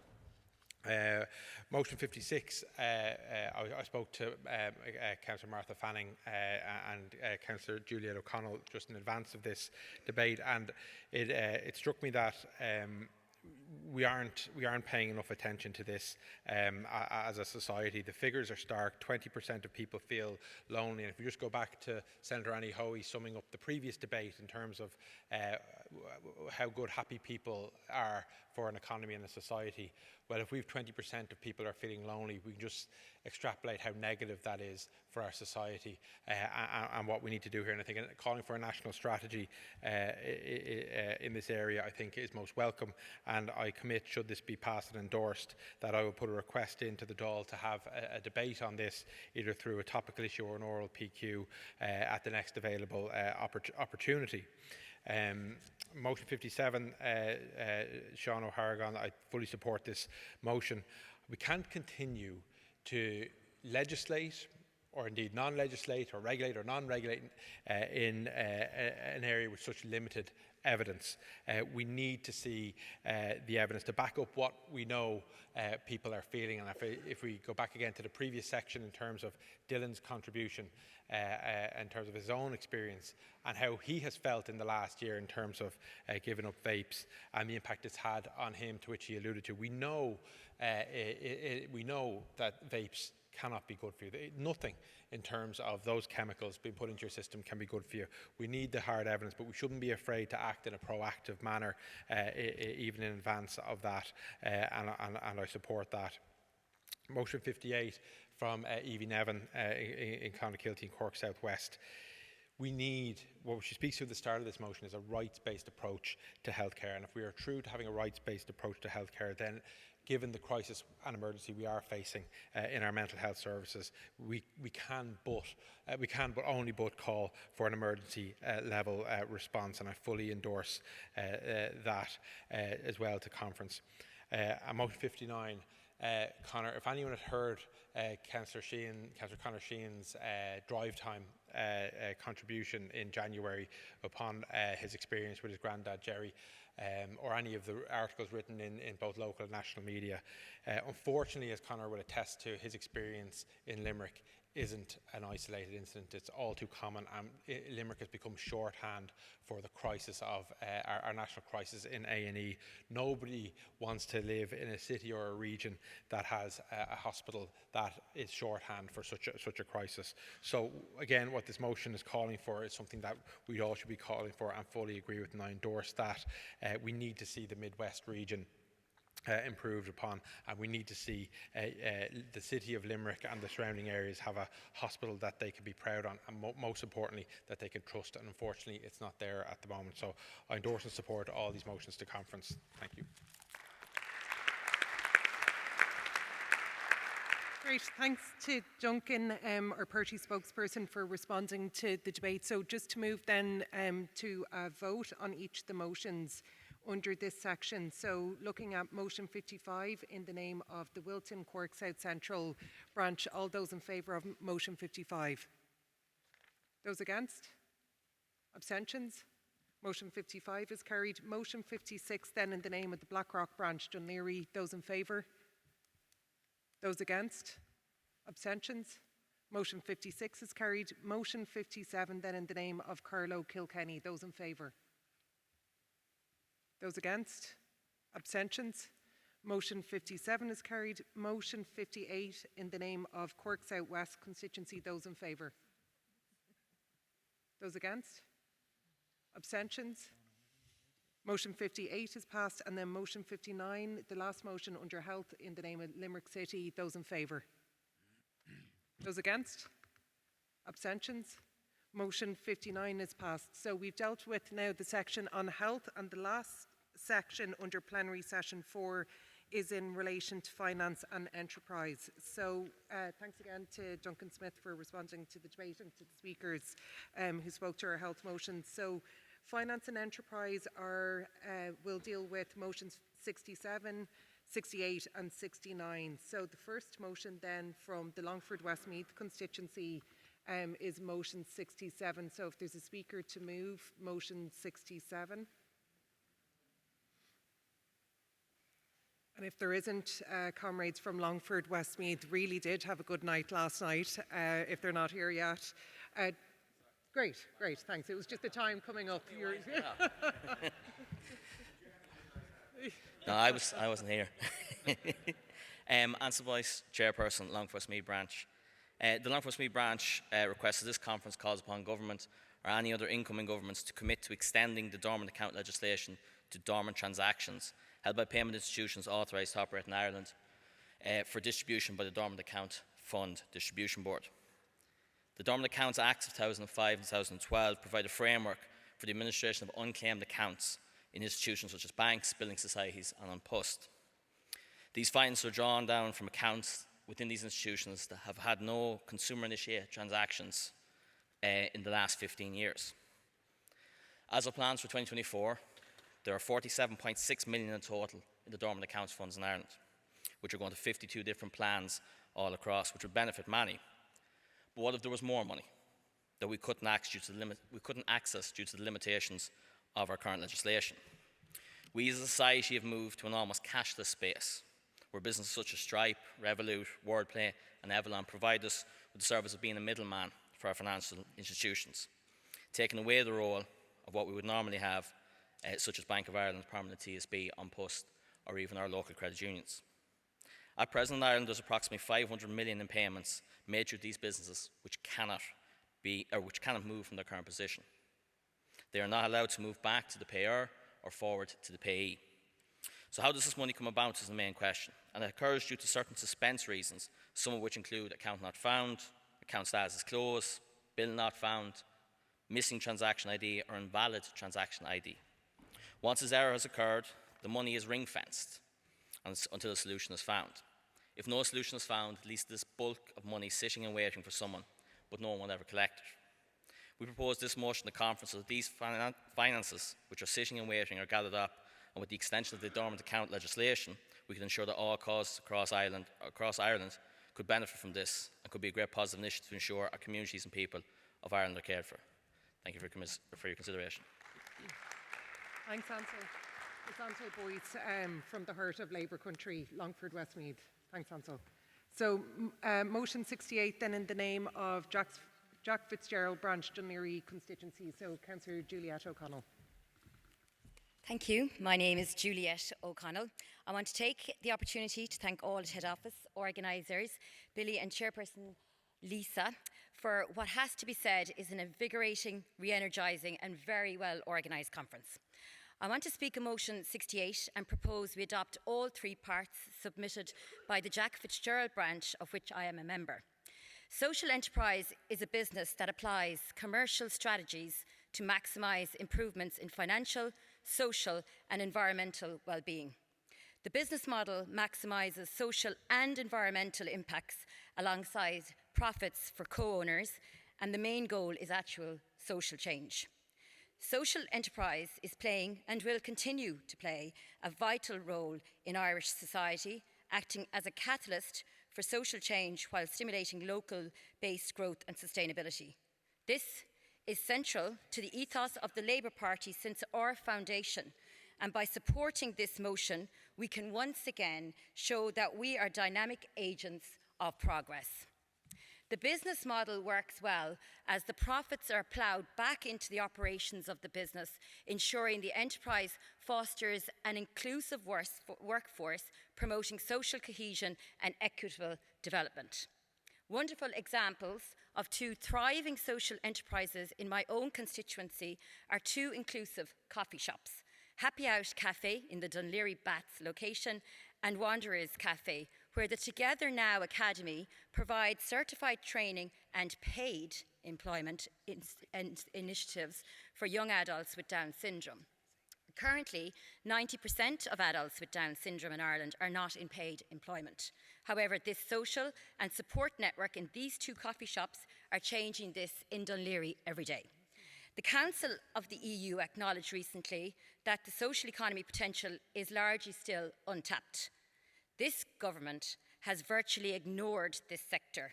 No money has been sought from the EU Commission, despite the Commission being positive about contributing. Ivana Bacik stands for a progressive Irish society. As we move to address the current economic, social and environmental challenges, I believe promoting social enterprise leads to resilient and vibrant communities. Local stakeholders can easily provide and tailor solutions which suits the need of our communities. I also believe there is an opportunity to have an even greater ambition for social enterprises, as their development has the capacity to contribute strongly to the economy as well as to our society. We, as a party, must set an ambitious vision for this sector and identify actions. These actions should allow that the social enterprise model be understood among the public, the policymakers and support organisations. These actions should provide financial support to facilitate growth from the idea stage in the community to international expansion. To conclude conference, I urge you to support my passion for raising awareness of the value of social enterprise in the endeavour that this motion on the 73rd Labour Conference will explore future opportunities for this country. And I especially want to thank you all for listening. Thanks, Juliet. Is there a seconder for motion 68 to formally second motion 68? Jed Nash. Thanks, Jed. So motion 69 then in the name of Central Council. Is there a mover for motion 69? Just while somebody's maybe making their way up to move motion 69 in the name of Central Council, we'll just move then to common debate to afford anyone the opportunity to speak to any of the motions. Anyone indicating? Okay. Is there a mover for motion 69 in the name of Central Council?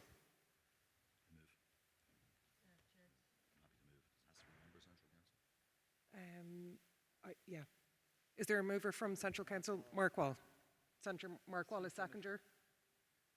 Mike O'Connor. So nobody's indicating that they want to speak to the common debate on the motions relating to finance and enterprise. So on that basis, I'll invite Deputy Jed Nash as our spokesperson on finance and enterprise to respond to the debate. Thanks, Jed. Thank you very much, Chair, and I concur with remarks made by earlier contributors, thanking you for the way in which you have chaired conference, and thank all head office staff, Billy, Aidan and everybody else for running such a successful conference. I wholeheartedly support motions 67, 68 and 69. I want to thank those who have taken the time to craft them and to bring them forward.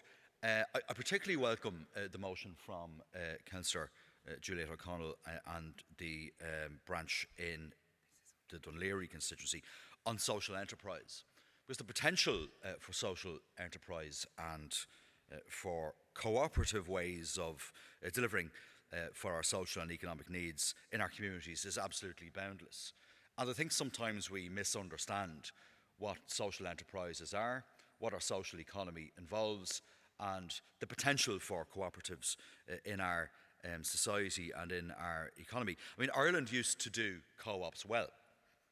We used to do co-ops well, and we'd be familiar with the agricultural co-ops and the principles on which they operated. But now, many if not all of those co-ops are in fact multinational corporations, and they've moved away from their initial democratically controlled principles. Our credit unions are in essence social economy financiers. They are operated on social finance and social economy principles, and we need to return to those principles. And one way in which I see those principles being applied to deliver key services in our communities in a democratically controlled and successful and sustainable way is in the area of care. Anybody who has experienced home helps coming to their home to support in the care of an older person or maybe a child with a disability will understand that the ultimate owners of many of those companies are in fact hedge funds. Hedge funds delivering services operated by people on implausibly low pay who are treated, by and large, in my view, appallingly. Why can we not set up cooperatives in our communities to deliver those kinds of services on which our communities depend, where the profits are returned to the community, where workers are treated well, and in fact where workers own the organisation in the first place, and we derive a financial and a social benefit from them. And the Labour Party, and I pledge to you now, will develop a new social economy strategy in the context of our manifesto for the next general election. And I think only the Labour Party is in a position to do that, a position imbued with our values of fairness, of social justice, of community and of solidarity. So, comrades, Labour is the party of work, but we are also the party of jobs. And we uniquely know the dignity that work brings to our lives. And we know, too, the value of a job. Now, some on the left think it's the job of others to create the conditions for enterprises to create jobs. I fundamentally and wholeheartedly disagree. We should not leave that up to the right or the centre right. Labour never left the enterprise and job creation agenda to others, and we should not now. Now, the best social democracies support sustainable businesses based on innovation, upskilling and constant retraining. They demand good pay and quality work, where access to your union and the right to collective bargaining narrows the income inequality gap. And that's where the magic is for Ireland. And Ireland, comrades, needs a new industrial policy to create the decent, sustainable jobs of the future, a strategy imbued with Labour values. Now, yes, we are proud of the foreign direct investment jobs that Labour has consistently helped to deliver and secure for our country. And remember, it was actually William Norton, the Labour leader, Taoiseach and Minister for Industry and Commerce, who in fact opened up Ireland's doors to quality foreign-backed jobs. We know our history. Commentators don't. Anybody who knows anything or thinks they know anything about the history of foreign direct investment in this country is being told that it was all Fianna Fáil's idea. It wasn't. It simply wasn't. Now, we need a new industrial policy that, yes, seeks to maintain the flow of foreign direct investment, but doesn't do so on the basis of mere tax reliefs, but skills and our innate talent and our world-class business and transport systems, the kinds of systems and public infrastructure that we can build in this country under Labour in government. Now, a business sector that thinks expensive reliefs and beggar thy neighbour VAT cuts are the answer to all of their woes needs to take a look at itself. We need a new industrial strategy that seeks to, as Labour outlined in our plans to use Ireland's tax windfalls, invest in enterprise development in our regions, making Irish enterprise more productive and higher performing, ensuring that the small businesses that develop here get to medium size and that they can go global from here. In an ever-changing global environment, Labour will never, never take jobs for granted. We're the party of jobs. We are the party of progress. And by the way, we'll never make our so-called, as the Taoiseach describes it, moonshot moment and maximise the social, economic and environmental possibilities of offshore wind if we are content, as the Green Party seems to be, to pretty much leave it up to the wind speculators and prospectors to develop our offshore wind capacity. We should be using our long-term, hard-won wealth to make sure offshore happens and derive the financial benefits from it. These are the jobs of the future. And in my opinion, state equity investment is a no-brainer. Now, comrades, I'll conclude on this. It's a great contradiction of our time. How has Fine Gael, Fianna Fáil and the Green Party managed to make this rich country feel so poor at the same time? And it really is some trick, but they have collectively managed to do it. Record surpluses, yet with 900,000 citizens experiencing one form of poverty or another. Almost 15,000 homeless, 4,000 children, but they refuse to revise upwards their anemic ambitions for social and affordable homes. As I keep saying time and again, you cannot eat good GDP figures. By the time the next election comes around, Fine Gael and Fianna Fáil will have been in a relationship for close to 10 years. 4 years civil partnered, 5 years married. But it seems they got married for tax reasons, tax cutting reasons. Stupid tax cuts for landlords that nobody wanted or needed. By the way, in a long list of very stupid and inefficient tax cuts. Tax cuts in budget 2024 worth nearly £1.5 billion that favoured Fine Gael's base, those who earn the most. Not those who work the hardest, those who earn the most, ahead of workers on average incomes. And you would think that Fianna Fáil, having destroyed this country the last time they had the keys of the house, would learn that you can't hike spending and cut taxes at the same time and expect a different outcome. And it's not only a Fianna Fáil Minister for Finance who's playing fast and loose with our tax base. They have bedfellows in Sinn Féin. I have one message for Sinn Féin. You don't even get to pretend to be a party of the left if you do not believe in wealth taxes. And they don't. They do not believe in wealth taxes. They are frauds, absolute frauds. No local property tax under Sinn Féin. No land taxes. The biggest and broadest assets in the state would go tax-free under a populist nationalist government. And to hell with a sustainable tax base to fund our public services. And we can only conclude this.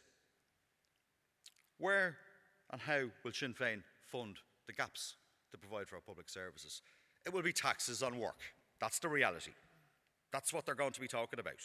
But Labour says tax unproductive wealth, tax the unearned, inherited wealth that maintains privilege in this country, and do not raise taxes on work. And ahead of the general election, the Labour Party will present a radical but realistic tax policy and jobs agenda to make this country the real, fairer and more equitable republic and social democracy that only this party is capable of delivering. Thank you, comrades.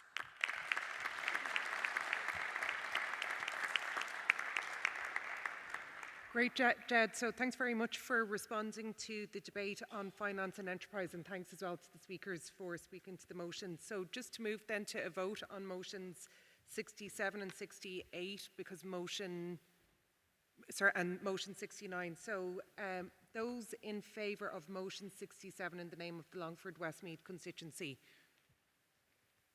Those against? Abstentions? So motion 67 is carried. Motion 68 in the name of the Jack Fitzgerald branch.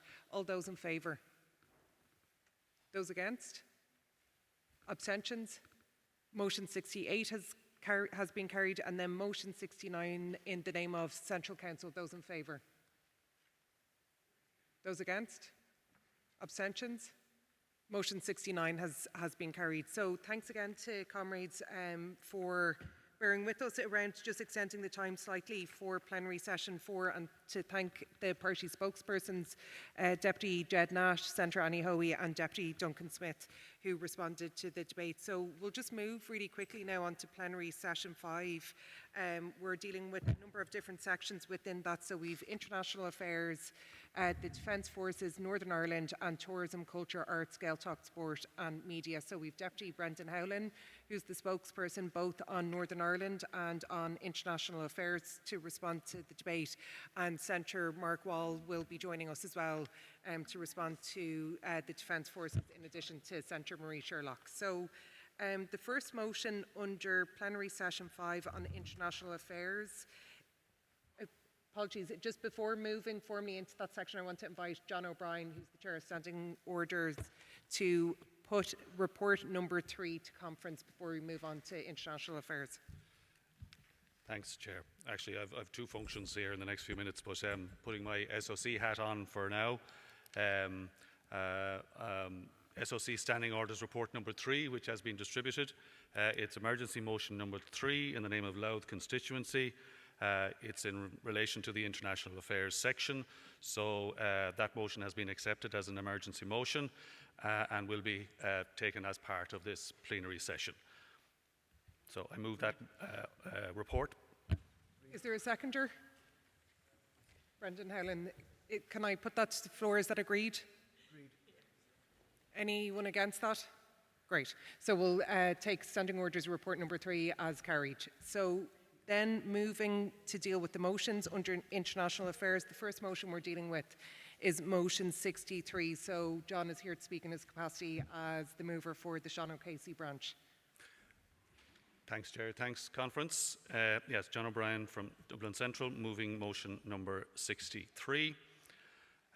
First thing I want to say clearly is that this motion does not support the actions of Hamas. This motion is in support of Palestinian society and its right to exist in safety as well as Israel.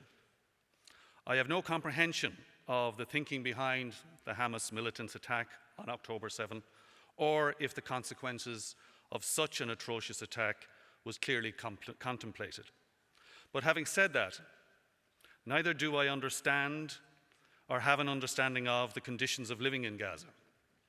Perpetual blockade, absolutely no work, up to 80% of the people there unemployed, repeated incursions by Israeli military, and outright war on at least 4 occasions in the last 20 years. In other words, a normality of death, destruction, and perhaps the killing of hope. But I have met people from Gaza who were full of hope, at least they were before the 7th of October. In not defending the actions of Hamas, I reject the notion that all Gazans are Hamas militants. And the actions of the current Israeli government have gone far beyond the notion of self-defense. And the narrative that it all began on the 7th of October is clearly untrue. I'm going to quote, "Violence and murder anywhere are the same everywhere. If we are not okay with kids dying in Chicago and other countries like Ukraine, then we should not be okay with kids dying in Palestine." I'm not happy with the word kids, but it's a direct quote from Dave Steiber, who's the leader of the Chicago Teachers Union, who as far back as the 20th of January, following their resolution to call for a ceasefire, he made these public statements. Now, the CTU, the Chicago Teachers Union, were one of the first and growing number of unions in the USA calling for a ceasefire, but suffering intimidation from far-right activists as a result.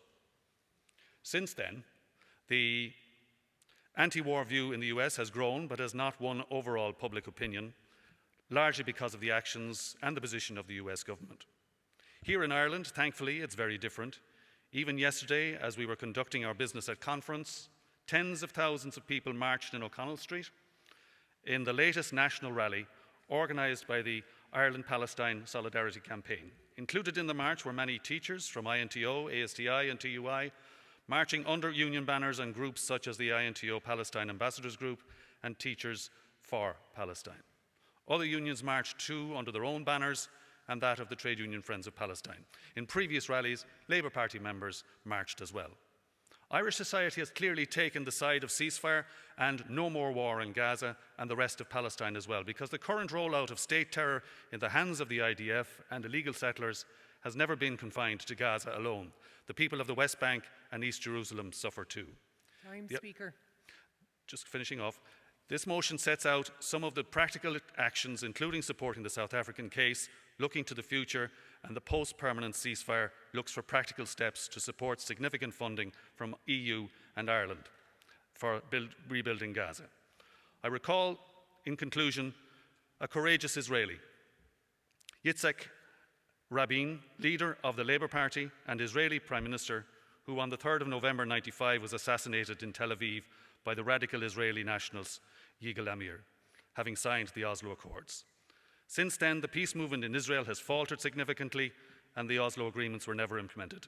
But we can't allow the vision of peace to be eliminated from the Israeli political scene, and Ireland could have a role to play in that too. I move the motion. Thank you. Thanks, John. Is there a seconder for motion 63? Marie Sherlock to second motion 63. So then moving to motion 64 in the name of the Connemara branch, is there a mover for motion 64? I'm going to come back then to motion 64. So next then is motion 65 in the name of Central Council, a mover for motion 65.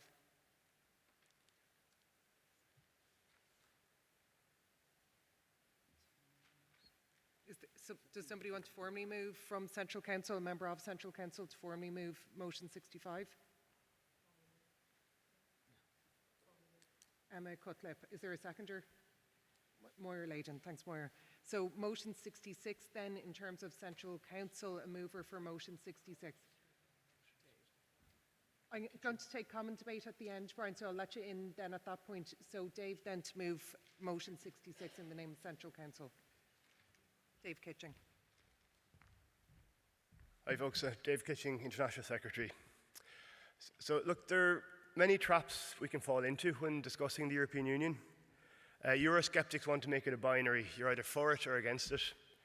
Your more cynical governments in member states will take credit for popular EU legislation, and they'll blame EU institutions when it suits them. In reality, the EU is just another playing field. We all know the value that Labour councillors bring to our local authorities and our TDs and senators to the Oireachtas. And so too have our MEPs done us proud when we've had them, and we need to send more back. And we are, at heart, an internationalist movement. So Social Europe is the embodiment of our principles across this union of peoples. It is how we elevate the living standards of ordinary people, whether in Dublin or Dubrovnik.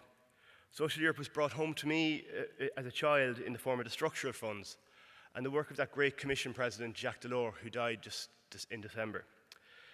Growing up in rural Mayo, my first consciousness of the EU's impact came from a simple sign on the road.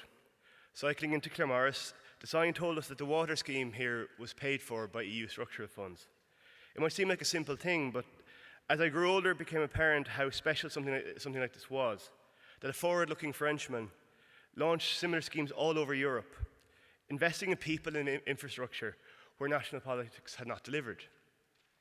More recently, the Social Democratic Commissioner, Frans Timmermans, launched the Green New Deal in an effort to implement pro-environment policies that do not leave people behind. It is green policies with a red heart. Within the European Parliament, the EPP tries to get in its way because they seemingly think nature is woke or some other pejorative. And for the past 20 years, the effect of conservative politics has become increasingly damaging across Europe. We know all about their fiscal prudence, bailing out banks rather than people. We see how state aid rules have been used, been weaponised to scupper public housing projects. Faced with efforts to implement a genuine EU pillar of social rights, the EPP uses subsidiarity to undermine it. Across Europe, the centre-right erodes public services and social cohesion, and the far-right takes advantage and laps it up. Across Europe, people are denied homes while conservatives sit on their hands. They say housing is not an EU competency, but the truth is that we need to make it one. And these are not just my words. This was said by the leader of the S&D group, Horacio Garcia Perez, in the PS Congress just gone, or as I prefer to call her, Aon and Eve's new boss. This is why the European elections are so important. We have to defend social Europe and Labour values across this continent.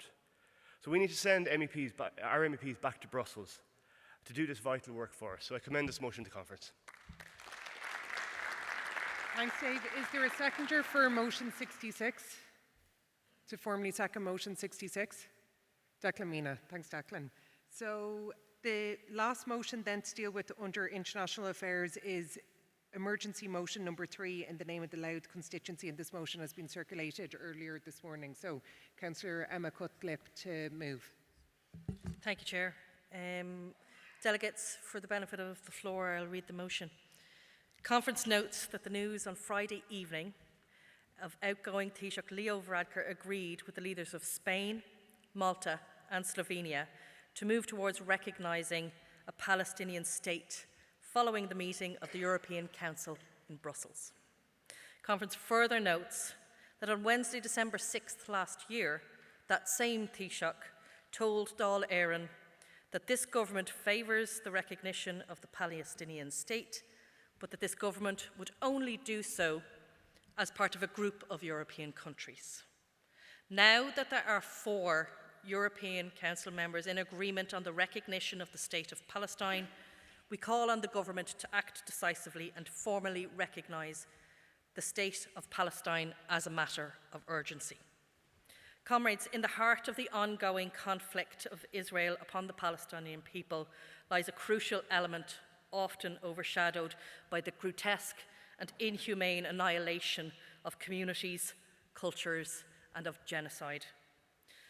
Beyond the diplomatic jargon of humanitarian pauses and other linguistic gymnastics, the recognition of the Palestinian state symbolises hope, dignity, and justice for millions of Palestinians who have endured unimaginable repression and extinction, displacement and loss. Imagine being denied the basic right to self-determination, to call a place home and to have a voice in your future. This basic democratic right is denied the Palestinian people, not only by Israel, but by all major international powers, including the EU and even Ireland. Recognition of the Palestinian state is the first foundational step towards peace and a two-state solution. And so we call on the government to now meet its promises to the Dáil and the Irish people to be a leader in international peace and to fully recognise the state of Palestine. I move this motion. Thanks, Emma. Is there a seconder for emergency motion number 3? Moira Layden. Thanks, Moira. Good morning, comrades. Moira Layden, Meath West. I want to second this motion and to say how honoured I am to be in a position to second this motion. This is absolutely fundamental that we as a party and as a movement are absolutely clear to ourselves and clear to the public where we stand on Palestine and its right to self-determination. And I also want to say that as somebody who continues to serve for 5 years plus on the National Executive Committee of the Ireland-Palestine Solidarity Campaign, that we have noted and commend the principled and sustained nature of Labour's stance on self-determination and on all the draft legislation that's coming before the Dáil, and in particular how articulate Ivana is when she reiterates this position. I want to use the few minutes left to me to talk about the boycott, divestment and sanctions. This boycott, divestment and sanctions movement grew out of Palestinian civil society in 2005, looking at the example of South Africa and wanting a peaceful way to end the occupation and end the colonialism and the oppressive regime under which the Palestinians live. Sanctions work. They worked against North Korea. They worked against South Africa. They worked against Iraq. They worked against Iran. And they're hopefully, ultimately, will work against Russia. Russia wasn't 1 hour in Ukraine when sanctions were slapped on it. So it is absolutely disgraceful the way our government refuses to engage with this. Micheál Martin, when he was asked in the Dáil if he accepted the 2022 Amnesty report describing Israel as an apartheid regime, he said it wasn't helpful to call Israel an apartheid regime. What he found more helpful was a novel by Colin McCann, which didn't win the Booker Prize, incidentally. So we have to know that the Irish state, in the form of the current government, is resolutely on the side of, ultimately, the American backers of the apartheid regime.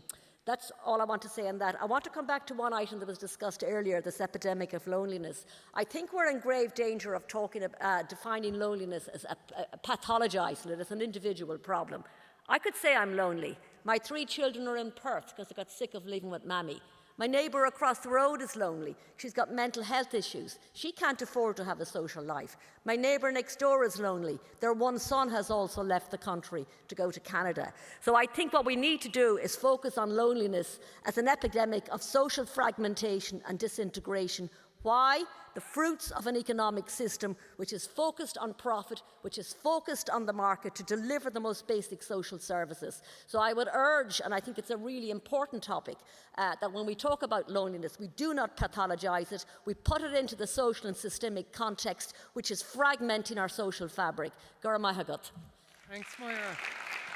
So I'm going to take then comment debate on motion 63, 64, 65, 66 and emergency motion number 3. So any speakers then to speak to any of those motions under comment debate? Brian, you had indicated first, so I'll invite yourself up first.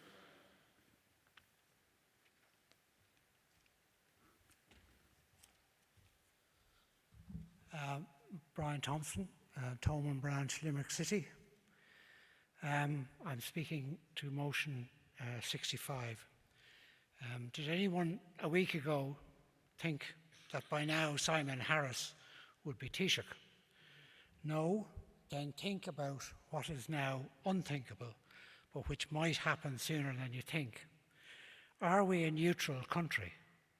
Nominally, yes, but what does this word actually mean? Because putting this word into our constitution means we have to nail down the meaning. Unlike the definition of durable relationships recently rejected by the people, precisely because the government could not provide its proper definition. If we're opposed to both fascist demagogues who invade their peaceful neighbours, as well as the slow, malevolent and insidious erosion of democratic values and systems by these same people, then we cannot and should not rule out the forming of military alliances with our friends if that is the only way of effecting resistance to this cancer in the body politic which will ultimately kill us all. We must leave this option open. But if we do so, it does not automatically mean that we are bound or do support what our erstwhile friends might do in other spheres of influence. In simpler terms, we don't have to, nor should we, in my opinion, join NATO, but we do have to defend ourselves and our friends if true solidarity is to mean anything. And we, being a small nation, can only do so by making alliances, military or otherwise. If we depend on them defending us, they should be able to depend on us likewise. The last two items in the motion are to be commended. As far as for too long, our defence forces have been under-resourced and rendered marginal when it comes to the physical requirements of level of ambition 2, as per the Commission's report mentioned. The demanding role overseas will hopefully be in fulfilling UN mandates for peacekeeping, for which we are renowned. But it may require other, more dramatic defence activities, as outlined in changed geopolitical circumstances. That said, I'm also speaking for my good friend and comrade Joachim Fischer, Emeritus Professor of European Studies in UL. I'd just like to note that. Thank you. Thanks, Brian. Comrades, respectfully, if there's any phone calls, you might just step outside because speakers are speaking to various motions just to facilitate everyone to be able to hear the conversations. And obviously it's a very difficult thing to get up on the stage to speak to a motion as well, so just to respect that. So thanks, Brian, for speaking to that motion. Any other speakers under the section under international affairs?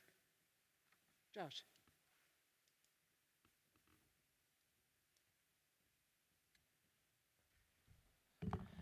Morning, comrades. Josh Hill, Dublin Midwest branch.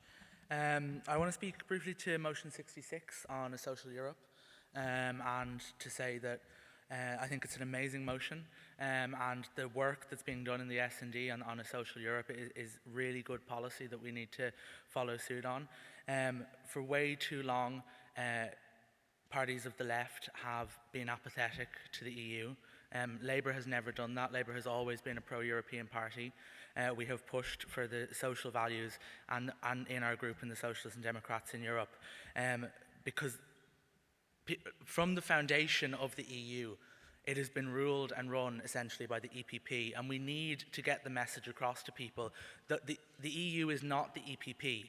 The EU is a democratic institution, a parliament, a government in terms of in the form, an executive in the form of the Commission and in the form of the Council, that make decisions increasingly and more decisions that increasingly impact everyday people in Ireland and their everyday lives. And we need to have a voice in Europe. We need to elect our two MEPs to put an Irish voice into the Parliament, a socialist voice into the Parliament, to do that work, to work on a social Europe, and to no longer have an EU that is ruled by the EPP, that works for business and not for people. And I really think that we need to support this motion and that we need to get our MEPs elected. Thank you very much. Thanks, Josh, and well done. So there's no further speakers looking to speak to any of the motions under international affairs, so I'll invite the party spokesperson, Deputy Brendan Howland, to respond to the debate. Thank you very much, Chair. Conference, I don't intend taking my time on this because I think there's an enormous amount of common feeling of unanimity in relation to the motions, and I thank all the movers and those branches that discuss these important issues. Obviously, the overwhelming focus of international affairs right now is on Gaza, also obviously on Ukraine, and we should take the opportunity today to stand in solidarity too with those who have suffered in the horrible attack in Moscow. In relation to the Gaza motion, the ongoing horror of Gaza, a genocidal campaign by Israel to destroy the Palestinian population of Gaza, there's no other way of looking at it, through deploying bombing, shooting, and now starvation, is quite shocking and beyond words. And we must do everything, not only in words but in deeds, to make our horror at the campaign of the Israeli Defense Forces of the Netanyahu regime known. The EU Council President Charles Michel, he described Israel's atrocities as having crossed the brink of inhumanity. I think there is nobody in this hall or in the world can argue with that. He describes the catastrophic humanitarian situation, so eloquently set out by the ambassador last night in her moving address to this conference, as a catastrophic humanitarian situation now involving raging famine. None of us believed that we'd see in our lifetimes such a situation proximate to our own continent in Europe. And I heartily commend the motions that dealt with those, and I urge conference to support motion 63. Motion 64 wasn't moved, although I think the essence of that, in terms of the right of journalists to report the horrors, so that we can see the absolute truth firsthand and independently, the horrors that are going on, is an important one. And also that Ireland should join the International Court of Justice case taken by South Africa. In relation to motion 65 on military neutrality, maintenance of the triple lock, cybersecurity, all of these things are very important, and we've a very clear stated position in relation to those. Although we had a commission on the defence forces, because a neutral country has to be able to defend itself, we now have 8 seaworthy ships, but only one can go to sea at a time because we don't have crews because of the lack of proper resourcing for our naval service, and that is a shocking situation. And the cybersecurity of the nation is certainly still in peril. We saw the attack on the HSE, but we still haven't got the investment that we need in our own cybersecurity. I commend motion 65 to conference. In relation to motion 66, moved by Dave Kitchen, in relation to the creation of a social Europe. That is so, so important.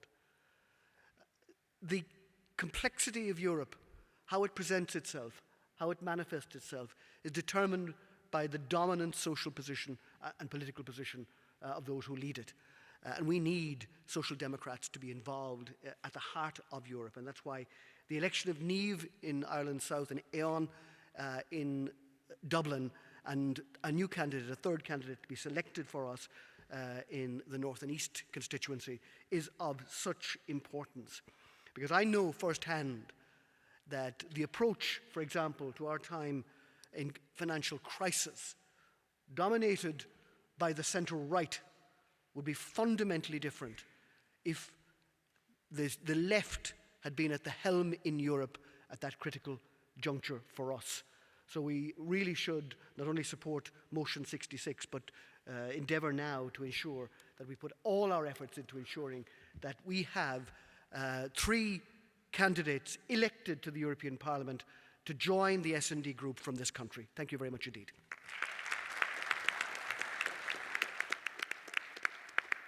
Great. Thanks, Brendan, for responding to the debate on international affairs. So we'll move now to the vote on each of the motions that have been put forward to the conference floor. So the first motion then we're dealing with is motion 63 in the name of the Sean O'Casey branch. All those in favour of motion 63? Those against? Abstentions? Motion 63 is carried. Motion 64 was not moved by the Connemara branch, so that has fallen. Motion 65 then in the name of Central Council. Those in favour of motion 65? Those against? Abstentions? Can you just show hands again for those in favour of motion 65? Those against? That's been carried. So motion 65 has been carried. Then motion 66 in the name of Central Council. Those in favour? Those against? Abstentions? Motion 66 has been carried. And then emergency motion number 3 in the name of the Louth constituency. Those in favour? Those against? Abstentions? Motion number 3 has been carried, emergency motion number 3. So that concludes the section on international affairs. Thanks to all the speakers and to Deputy Brendan Howland for speaking to the motions. So the next section under this session then is in relation to the Defence Forces. So that's motion 81 we're going to be looking at in the name of the Kildare South constituency, and that'll be followed then by Senator Mark Wall, who will respond to the debate. So Chris Harrison to move the motion in the name of Kildare South. Good afternoon, delegates. My name is Chris Harrison, local area rep for LEA 5 in Kildare South, and I'm bringing forward and proposing motion 81 to conference. Motion 81 reads, Conference calls on government to urgently recognise the crisis with recruitment and retention in the Defence Forces, with numbers now falling to around 7,500. This is well below the establishment strength of 9,500. Central to this, they must address the Working Time Directive as outlined in the report from the Commission of the Future of the Defence Forces. Comrades, the implementation plan for the report for the Commission on the Defence Forces sets out key objectives, and among these is the removal of the blanket exclusion from the Working Time Act, Organisation of Working Time Act. Lack of access to these protections is a major factor behind this recruitment and retention crisis, and this ultimately undermines the welfare and morale of those who serve our country with dedication and commitment. The Curragh camp in Kildare has approximately 2,000 members, which is 27% of the current numbers, and it's a central part of our local community and economy. We must push government to prioritise action on the implementation of the report and remind the Taoiseach of his recent commitment to apply the Working Time Directive provisions to those in our Defence Forces. I ask conference to support this motion. Thank you. Thanks, Chris. Is there a seconder for motion 81? Councillor Breen McDonough to formally second motion 81. Any speakers then to speak in relation to the motion on Defence Forces? Yourself, Natasha, thanks. Sorry, it's me again, Natasha Ware-Brown, Dublin Bay South. While I totally agree with this motion and will vote for it, I would, as a feminist, just like to have it on the record at our conference of the way in which female members of our Defence Forces have been treated, and the sort of discrimination, the sort of sexual harassment that they've received. And I would have liked this motion to have included a reference to that, in that any new campaign of recruitment, which we obviously do need, needs to address that vital issue of the recruitment of women into an institution that is safe for them. Thank you. Thanks, Natasha. Any other speakers on motion 81? Okay, so I'm going to move then to allow the party spokesperson on the Defence Forces to respond to the debate. So, Senator Mark Wall. Thank you very much, Chair. I want to start by thanking Natasha for coming forward with this. We've been very supportive of the Women in Honour, and we want to put on record, and it is right to put on record, that we should put our support for everything they stand for, and I've done that in the Shannon. I know Brendan has done it in the Dáil as well, but it is very correct that we acknowledge what they have done and what they're attempting to do for every serving female officer and indeed a reservist in the Defence Force. That is very important, and I thank Natasha for bringing that forward. Also want to thank our terrific new candidate in the Kildare Town, Montserrat, the local area, Chris Harrison, for proposing this motion. Delegates, the Labour Party have a very proud tradition of supporting our Defence Forces. But unfortunately, this government have continued to allow the numbers in our Defence Force to fall and fall to record low numbers, with less than 7,500 serving members now. A far cry from the 9,500 in the White Paper or the aspiration of 11,500 that is contained in the Commission on the Defence Forces. Just over the last number of weeks, we have seen headline after headline like Coastal Radar delayed until 2028, medical screening delays stopping recruitment into our reserve Defence Forces. And as Deputy Howland has correctly said, headlines like Naval Services sole available ship unavailable for drug services, or Navy can only deploy one ship. And then again, we have a forthcoming Defence Amendment Bill that, in the opinion of many, is nothing more than an attempt to gag the representative associations who continue to work tirelessly for their members. We will not support any anti-representative legislation such as that has been proposed. Delegates, the Commission on the Defence Forces report is now over 2 years old, yet its implementation is slow, to say the least. We support the ambition level 2 of the report and have continually in the Dáil and Shannon supported government on its rollout. As this motion calls for, we need to address the Working Time Directive as outlined in the report from the Commission on the Defence Forces.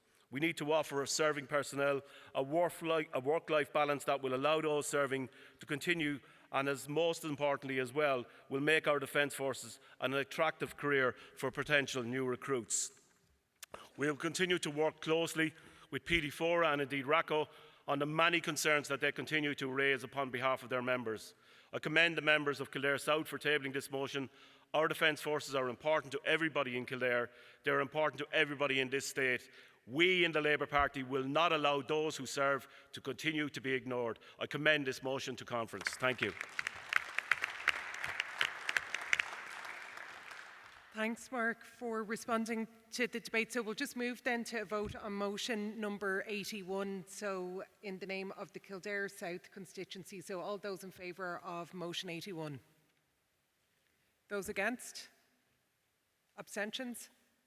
So motion 81 is carried. So thanks to the speakers and thanks to the party spokesperson for responding to the debate. So we're moving then directly on to the next section, which is in relation to Northern Ireland. So we've motion 82 to deal with, which is in the name of the Parliamentary Labour Party. So we've Deputy Brendan Howland to move motion 82. Thank you again, Chair. And I move motion 82 on behalf of the Parliamentary Labour Party. A lot of discussion in the PLP has taken place on this issue, which I know is one that is both challenging and fraught. We've not had a forward-looking fundamental debate within our party on this issue for some time. Our party's history on Northern Ireland, from Brendan Corish to Frank Cluskey, up to Dick Spring and up to today, is an honourable one. From Sunningdale to the Anglo-Irish Agreement to the Downing Street Declaration, we have played our part with a clear focus on non-violence and non-coercion to achieve an objective in the tradition of James Connolly of the unity of people, not territory. Respecting difference and embracing difference. That is in stark contrast to those who seek Irish unity as a victory to be achieved, a tribal triumph. Labour is particularly well placed, I believe, to shape this vital debate. We should not this time stand aside. The document before conference is not meant to be the final word on our future approach. It is the work of a number of people trying to shape a framework for that debate to be held. And within it, all views are welcome as we forge a policy platform that we will put to conference in due course. It's already sparked important debate, and we will provide platforms for that discussion to take place. Many in this party have very deep and clear views on these matters and have deep experience, as do members of our sister parties, both the SDLP in Northern Ireland and UK British Labour. They will be listened to too. We must, however, be central to this debate. We must not leave the space to those who within our own memory believed that bombing and killing were acceptable, that they could be agents of change, the strategy being the Armalite and the ballot box. I reject the view that this issue belongs to them. I ask conference, in the name of the parliamentary party, to endorse this document as a framework for our internal debate. Then let us prepare for a future island, an island where all traditions are fully respected, where our health services, our social services, our state providers are inclusive. In short, a social democratic, pluralist future where new institutions, some of which have not even been envisaged yet, will be put in place. A unity in any form must only come about when all those challenges are fully debated. And I want, and the parliamentary party want, this party to be central to that debate. I ask conference to endorse this motion.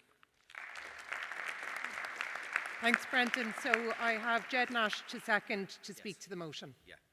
Thank you very much, Brendan, and I wholeheartedly support and endorse the motion, and I want to formally second it. And I do so having thought long and hard about my own position on this, on the question of unity on this island. And my thinking, like the thinking of many others, has evolved. My scepticism about the rush to reunification and my scepticism of those whose entire raison d'etre on this issue is very, I think, well known and quite established.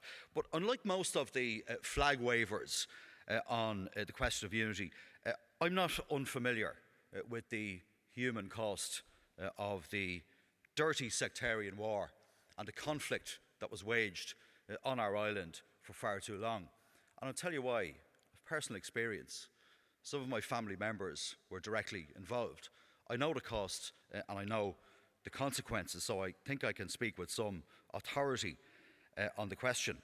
I know Northern Ireland very well. I know it intimately, and I care about the place, and I care about the people of Northern Ireland. And principally, and Brendan is right, it is our job as the Labour Party to ensure that we continue to work on the human principles of peace and reconciliation, and the unity of hearts and minds on this island, and to unite scarred communities. And first and foremost, Northern Ireland needs to work for its citizens. I don't believe for a minute this nonsense that the question of unity on this island has been spoken at every morning at every breakfast table. That's self-serving nonsense. It doesn't feature in polls the way that some people think. It's not the conversation that's been had, but there is a conversation being had. And Labour needs to shape, as Brendan Howland said, that conversation. I think we've got a historic obligation to do that. United Ireland is a legitimate aspiration. We're the only party, in fact, that predates partition.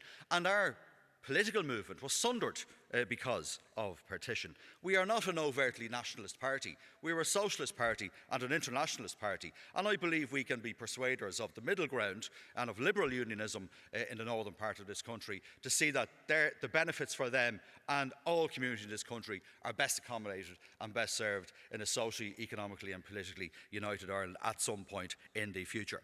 This is about process, this proposal. This is about planning, nothing else. The position will evolve. We want you to be involved in it, but this is an important, I think, milestone in the history of this party and our conversation on the prospect of United Ireland. And I would ask delegates to back the motion. Thank you. Thanks, Dad. So we're moving straight into the common debate then on motion 82. So speakers who are looking to speak, if you can indicate how you're speaking to the motion, whether it's in favour or against the motion. So I'll prioritise those who haven't had the opportunity to speak first if they want to come up initially. So there's a few people there.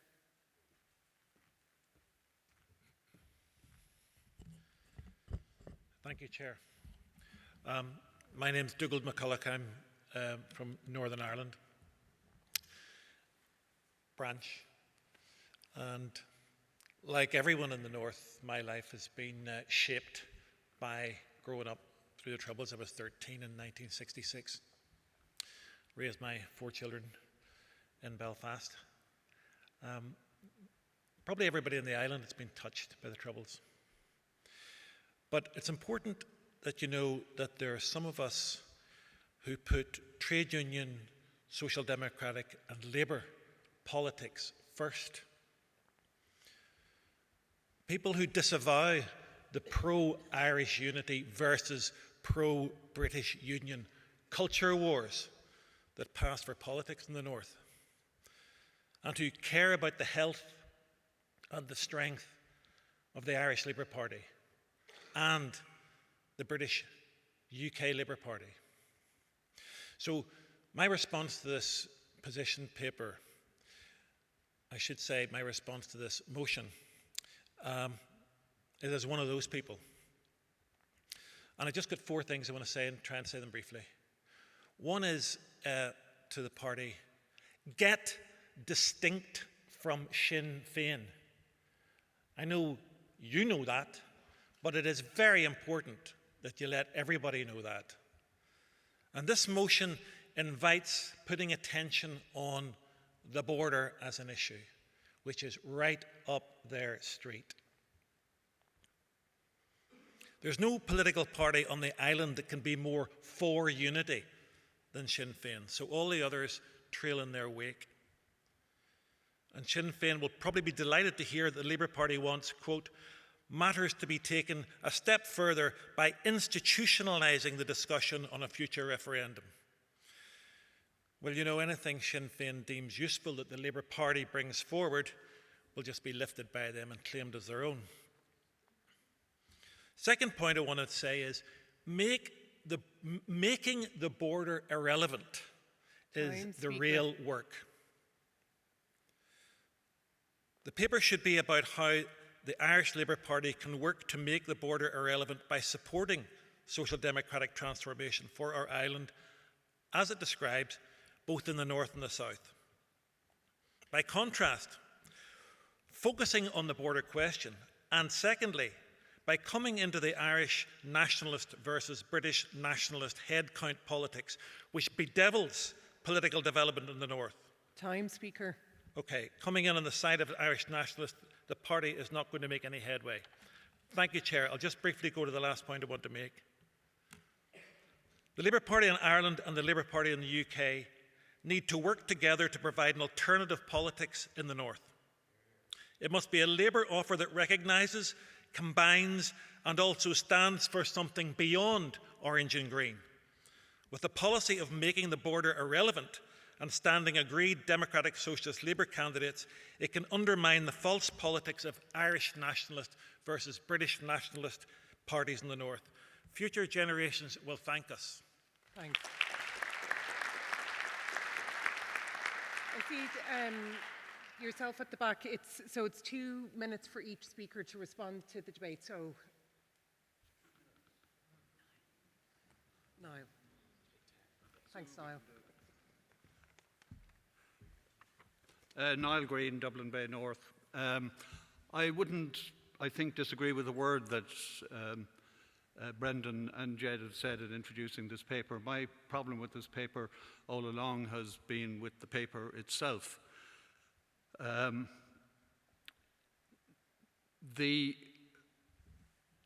It's riddled with contradictions, but let me illustrate just one of them. On page 9, we read that Labour recognises that a unity model is not the only option facing Northern Ireland and may not be only model that will facilitate the development of progressive politics for Northern Ireland. And later on page 11, indeed, for the Labour Party, a central motivation for unification is not the nationalist dream of four green fields, but to achieve a social democratic transformation of the island. I think we'd all agree with that.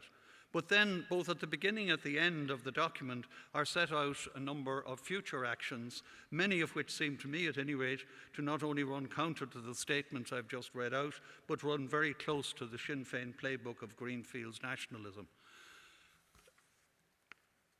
I am encouraged, however, by Brendan's characterisation of this document as a platform about which we can have further discussion, and we need an honest, open and respectful engagement within the party on these issues and on many others in the document.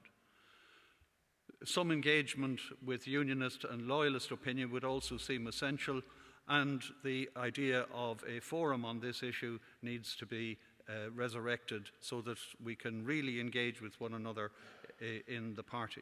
Our party, as Brendan says, had a long and deep engagement with Northern Ireland. When I joined the party in 1964, we had branches in Northern Ireland, and Labour actually controlled the town councils in Newry and in Warrenpoint. Members from the south, including myself, many others, campaigned in northern elections for the likes of Harry Diamond, before my time, Jerry Fitt and Paddy Devlin, and for the Northern Ireland Labour Party and Republican Labour candidates. By the end of the 60s, we had in place a Council of Labour in Ireland comprising ourselves, the NILP, the Republican Labour Party, and later joined by the SDLP. In fact, we were seminally involved in the foundation of the SDLP. Nearly finished, Chair. So we're not newcomers, and Brendan has outlined also the ministerial involvement we've had with Sunningdale, with the Westminster Agreement, with the Belfast Agreement as it became. We were involved in the early, or Dick Spring was involved in the early stages of that. So we have a record in this area of non-violent democratic engagement with the people of Northern Ireland, and I would hope that we would continue to do that in the course of building on what Brendan has described as the platform for engagement with the party. Thank you. Any other speakers then? If there's anyone who hasn't spoken, I'll take yourselves first. So again, it's 2 minutes to each person to respond to the debate. Hello comrades, Oisin Donnelly, Northern Ireland, and I'd like to speak in favour of the motion and the paper. Since 2016 there's been so much both constitutional and institutional upheaval in Northern Ireland, and it's forced people to actually think about the long-term future of what they want for Northern Ireland in and of itself and this island as a whole. And it is so important that we as a party are not left behind in that conversation and in that discussion. And I really welcome that the Parliamentary Labour Party have brought forward this as a starting point for these conversations to happen within the party. As Britain, and England in particular, is increasingly moving towards a right-wing, ethno-nationalist, backwards-looking state, a lot of people in Northern Ireland are looking southwards and thinking, imperfect as the state is, it is at least moving in the right direction, and it is outward-looking and positive in its outlook. And I think it is really, really important that we do engage with those in the north who are of that outlook and are persuadable in that capacity. If the previous decade, the decade of centenaries, was one of reflection, then the next one must be one of reimagining. What does Irishness mean? What does it mean to live on this island? We all have a duty to challenge ourselves on long-term either ideas or misconceptions about what we have, because ultimately there's a significant population of people on this island whose primary national identity isn't Irish. It's still their home, and they still deserve to be a part of any conversation, structure, institution on this island. And I think if there is one thing for all of you as members to take away, do try and challenge yourselves. do try and ask yourselves, how can I do better? How can I reach out and understand the specific situations in Northern Ireland? And I ask you all to support this motion. Thanks, Oisin. Any other speakers looking to speak to the motion? So, Councillor Breen McDonough, but not directed at yourself, Breen, but for each speaker, because there's still quite a few people who are looking to speak. While you have 2 minutes, you don't have to take all the 2 minutes, but you do have to keep the 2 minutes. I'll only take 2.5. Listen, Breen McDonough, Labour Fingal. I spent a lot of time in the north with relations from Derry and with friends from Newtonards and East Belfast. I was in Newtonards in a bar when the night the Alma bombing came in. The least sectarian person I ever met in my life was a Presbyterian guy called Liam. He was called Liam because his dad was William and his granddad was Billy. And he went to a school in Newtonards Road where every day he got in a fight because of his name. I think Brexit has changed everything. I think as a Labour Party, and I understand completely the idea of pandering to the idea of a simplistic unity narrative that is driven by Sinn Féin, a sectarian headcount +1, and suddenly we're in a green, white and orange flagged United Republic and everybody's happy. Anybody who remembers the disintegration of Yugoslavia will understand that these things don't happen always the way that we want. This is a nerdy motion and it's a nerdy process, and the outcome of it could be anything. But I think for us to sort of say, let's not talk about it at all, because the danger of promoting the kind of Sinn Féin narrative, and I'm less and less nationalist as I get older, the danger is that we hand it over to them completely. The fact of the matter is, since Brexit, it does matter more than just the colour of a flag or the symbolism. There are advantages in terms of being in the European Union, and people are seeing that. It's possible to be Irish, and British nationalism national identity is a relatively new concept. And I think that looking at the white papers and the green papers and the argument about what should be in them is fundamental. I think it's right, and that's why I would like to support this motion. Thanks. Thanks, Brian. And just in time with your 2 minutes, so the next speaker. Okay.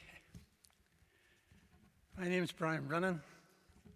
I'm the chair of Rathmines, Rathgar, Harris Cross branch of the Irish Labour Party, not the Republican Labour Party. That was a creation by Jerry Fitt in Northern Ireland and Paddy Kelly nearly 60 years ago. This paper, like myself, is not perfect. It's a good step forward, and I welcome it. And I welcome it because of what it is not. It is not an endorsement of Sinn Féin's call for a border poll, and we must make that clear. Brendan Howland and Jess have an obligation as proposers and seconders to make sure that is understood and clearly understood. Belfast, the community in Belfast, is a divided city, a divided community in Northern Ireland. I grew up in the Falls Road in Belfast. It wasn't until I went to university that I had a political discussion with a unionist or a Protestant. I detest the people who did that to me. I want to make it very, very clear that as we go forward, we have to go forward on the basis of democracy.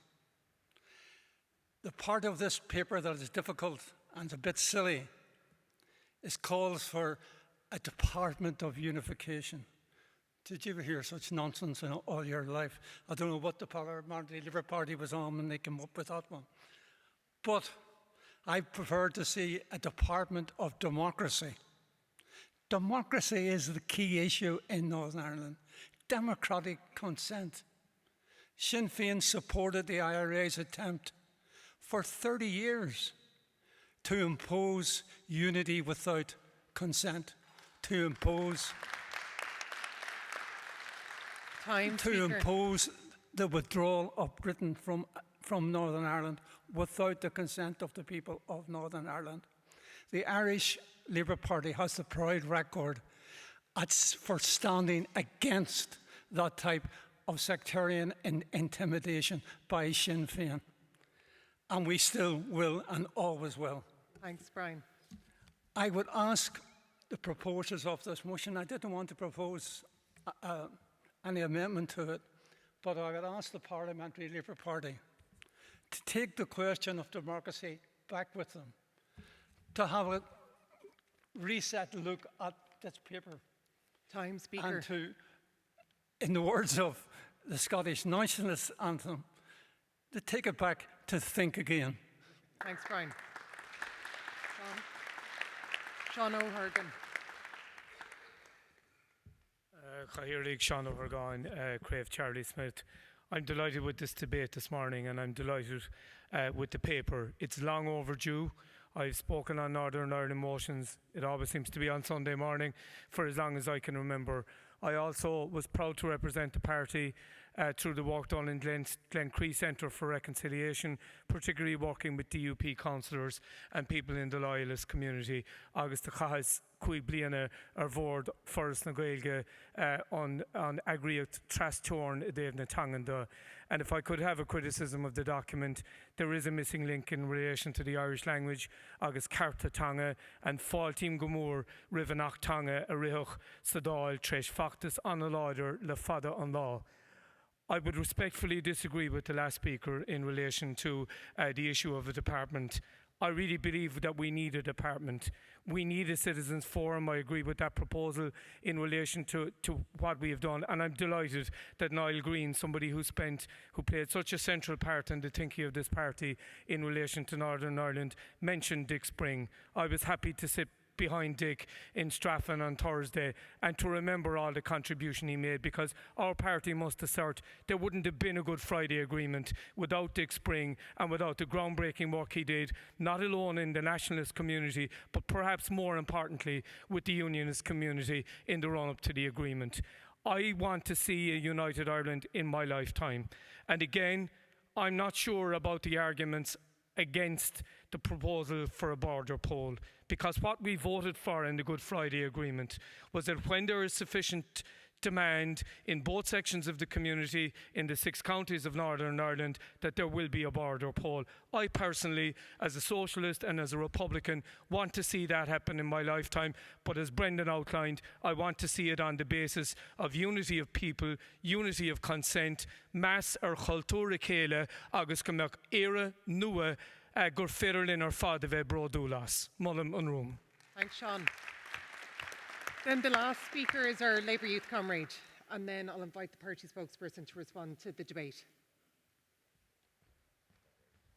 Hi folks, how are you keeping? I'm here with Labour Youth to sell the wonderfully returned Left Tribune. We've brought it back. It is €10. We will be going round selling it in these wonderful Irish language hoodies outside during the lunch. So it's €10 to the Young Candidates Fund. Thank you. I don't have anything to add in this. Thank you. You're a very brave man to come up and speak on the Left Tribune. So next then I'd invite the party spokesperson on Northern Ireland to respond to the debate. So Deputy Brendan Howland. Thanks very much indeed. And can I thank all the speakers who spoke. There's a degree of real passion about this issue, and that's why it's important. And I think it is right. It deserves a better platform than a Sunday morning. And we're going to provide that, if this motion is passed, by having proper fora with alternative views to be heard, the broadest possible agenda. The whole idea is to make us central to it. Dougald made an impassioned speech in relation to the document, against it, and he gave me a document this morning basically setting out his concerns. He said in the document that he gave me that Irish unity is only on Sinn Féin's agenda and no one else is interested. That is not true. It's on a lot of people's agenda. And we need to be central to the debate and not leave it to those whose view for the last decades has been one of coercion and bombing. The Good Friday Agreement, as speakers have said, has set out a mechanism. It is the legal situation endorsed north and south and accepted by both governments. And we need to prepare for that, not fall into it like Brexit. We need to be prepared for it. And there's a huge amount of preparation to be done. I have enormous respect for Niall Green that I've known for all my political life. And if there are contradictions in the document, let's deal with that. And we certainly will provide an honest and open platform and space for a respectful debate. He instanced his history, and going back with as far back as Paddy Devlin. My very first election campaign, Paddy Devlin came to Wexford to campaign for me as a friend of my father. I attended at the seminal meeting in 1992 between Dick Spring and Albert Reynolds, when Albert's progress on a peace process was set out. And that was the most single instrumental issue in us joining with Fianna Fáil in that government to bring about a peaceful resolution to Northern Ireland. But our history is really important, but our future is more important. We're not calling for a border poll, but we're preparing for what might happen in the context of the legal agreement overwhelmingly endorsed by the Irish people, north and south. We certainly can improve it, Ohiv, on Teangada, and I take the point made by Sean O'Hargon, but I also spent 5 years chairing the North-South SEUBP, the special EU programme bodies, which also was equally respectful for Ulster Scots. So let's, if we're going to instance any language, let's be inclusive from the beginning. I will conclude, Chair, by asking conference, even on a Sunday morning, on what I regard as one of the most important documents being presented to conference this weekend, to endorse it and let us begin that conversation. Gura Magat.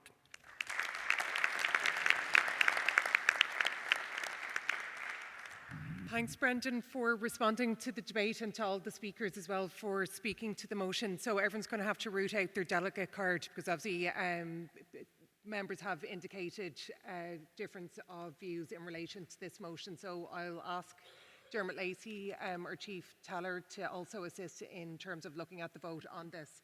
So to look at then a vote on motion 82 in the name of the Parliamentary Labour Party by show of delegate cards, and it's delegate cards that we'll accept. But those in favour of motion 82? Those against? Abstentions?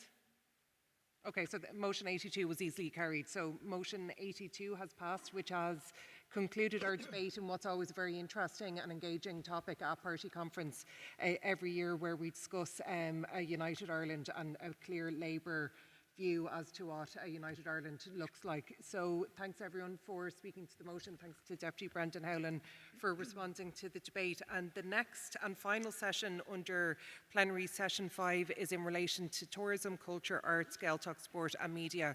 And earlier we had adopted extending the time by 15 minutes so that this session can move into 1:15.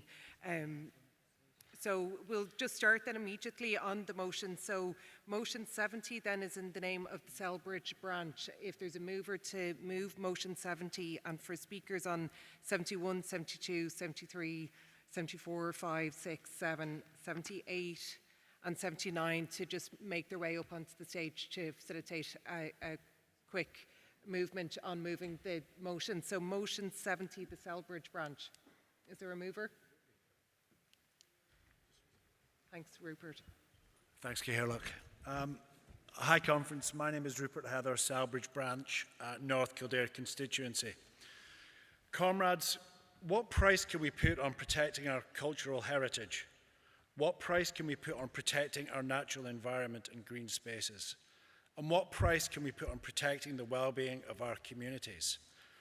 The answer, according to this government, is very little.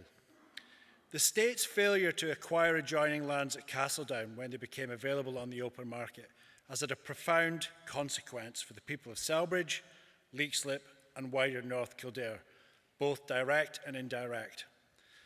By tacitly allowing a situation where a private developer was able to buy these lands, this government has once again dropped the ball.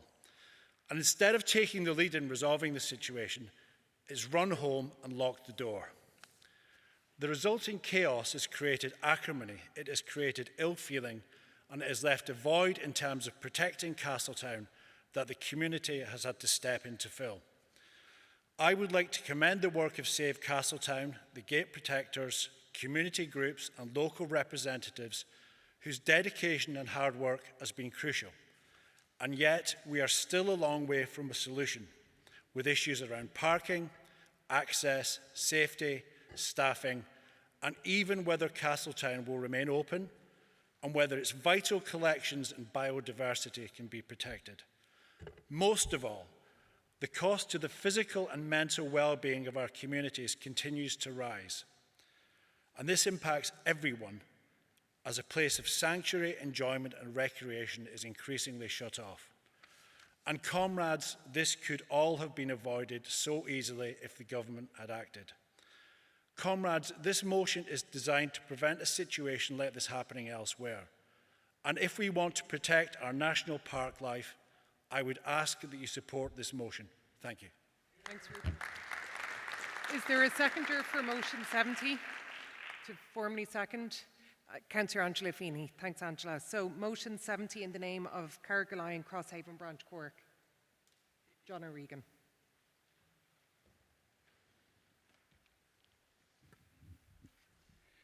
I'll be very brief. I know everyone's starving. My name is John O'Regan and I'm running for election in the Carrigaline electoral area in Cork. I live in a place called Fountainstown, where last year a 7-year-old tragically drowned. Fountainstown Beach is the most accessible in the county from the city due to an excellent bus service, but this means it's busy year-round and extremely so in the summer months. My motion calls on Cork County Council and all local authorities to extend their lifeguard provision to include the entire month of September. Currently, we have lifeguards on duty 10:30 to 7 p.m. on the weekends in June. They're full-time through July and August, and then the first 2 weekends of September. There is a logic to this until you think about the combination of climate change and the fact that the sun is invariably shining when the schools reopen. As the kids go back to school, it's gorgeous and people continue to flock to the beach, and not just at the weekend. The aforementioned tragedy happened on Tuesday, the 5th of September last year, when there was no lifeguard on duty. I feel it is incumbent on us to put mechanisms in place to try and prevent a recurrence of this tragic event, and I would urge conference to pass this motion. Thank you. Thanks, John. Is there a seconder for motion 71? Former seconder? Laura Herman. Thanks, Laura. So a mover for motion 72 in the name of the Oxman Town branch, Jack Eustace. Thank you, Chair.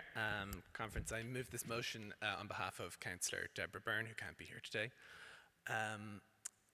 This conference and our leader in her speech yesterday rightly identified the availability of housing as the main issue facing the country. However, it's important to also note that the crisis of availability of property also affects our ability to have community spaces, our ability to have places, as this motion talks about, in which artists can work and develop their work together or separately. The same factors that are driving all of our problems in the housing market, whether that's irresponsible landlordism, whether that's a lack of supply, and whether that's crucially dereliction, the blight we see all over our towns and our cities in every part of the country. Those same factors that make it difficult for a person to afford their own home or to be able to rent a place to live securely, those same factors also prevent community groups, artists, collectives of all kinds from having a place in which they can work. I think it requires the same solution. It requires a strong state, an activist state, a state at every level that is not afraid, that is confident in the importance of providing spaces to live, but also spaces to work and for artists to work. We cannot allow a situation to continue or to develop further or to worsen in which someone can only be an artist if they can afford, through their own secure spaces that they can provide themselves, to be able to practice their art. Art is always something that the comfortable classes are able to do, but what collectives of artists working together allows to happen is that art can be something that isn't just for the economically secure. And I think the state, and I hope conference will agree, has an enormous role in all parts of the country to tackle dereliction, to tackle landlordism, to tackle all the problems in our market, not just to bring houses to live online, but to do up those spaces that could and should be used for all kinds of collective coming together, in this case, particularly for artists. And we've worked in my constituency in Dublin Central and with Murray Sherlock, we've worked hard with local artist groups. The number who have been forced to move due to rent hikes or due to other lack of availability is huge, and unfortunately the number of artist groups that have had to close permanently is very depressingly long. So we need action on this, and I would encourage conference to support the motion. Thank you very much. Thanks, Jack. Is there a seconder for motion 72? Darren Moriarty to formally second. So motion 73 then in the name of Crumlin Kimmage. Councillor Darren Moriarty. Thanks very much, Chair. Darren Moriarty, Dublin South Central, Frank Lusky branch. Conference last week we celebrated St. Patrick's Day, and our towns and villages were thronged with people. Many of those were tourists. According to the CSO and Fáilte Ireland, over 7 million international tourists visited Ireland in 2022. Pre-COVID, that was 9 million. Around 2 in 3 of these tourists are spending part of or all of their visit to Ireland in my own area of Dublin City Council. In 2016, Dublin City Council sought legal advice on whether it could introduce a hotel bedroom tax, only to be told local authorities in Ireland don't have that power. The Commission on Welfare and Taxation made a recommendation for the establishment of this tax, and that breathed some new life into this idea. In 2023, Dublin City Council's Finance Committee looked at this in much more detail. Economic projections estimated that such a measure, only charging 1% per room, would raise over €12 million per year for Dublin City Council. That does not include B&Bs, guest houses, hostels, or even short-term lets such as Airbnbs. So potentially there's even more revenue to be raised there. A city tax, hotel bedroom tax, accommodation tax, whatever you want to call it, for visitors is nothing new or revolutionary, and it certainly isn't rocket science to implement. In Amsterdam, there's a 7% levy on hotel stays. In Berlin, it's 5%. In Vienna, it's 3%. In Paris, you pay a different tariff depending on whether it's 3, 4, or 5-star hotel. In Croatia, they have different rates based on peak tourist times and off-peak tourist times. There's a whole range of ways we could do this, but instead of engaging with the issue and actually trying to find a way forward, what did we get? Tourism Minister Catherine Martin said it needed a thorough assessment and it wasn't straightforward. Nothing worth doing ever is. Business and Enterprise Minister Simon Coveney said the government needs to assess the proposal and see what's the appropriate thing to do. A year and a half later, absolutely nothing has happened. I'm not seeking that this taxation measure be imposed on our local authorities.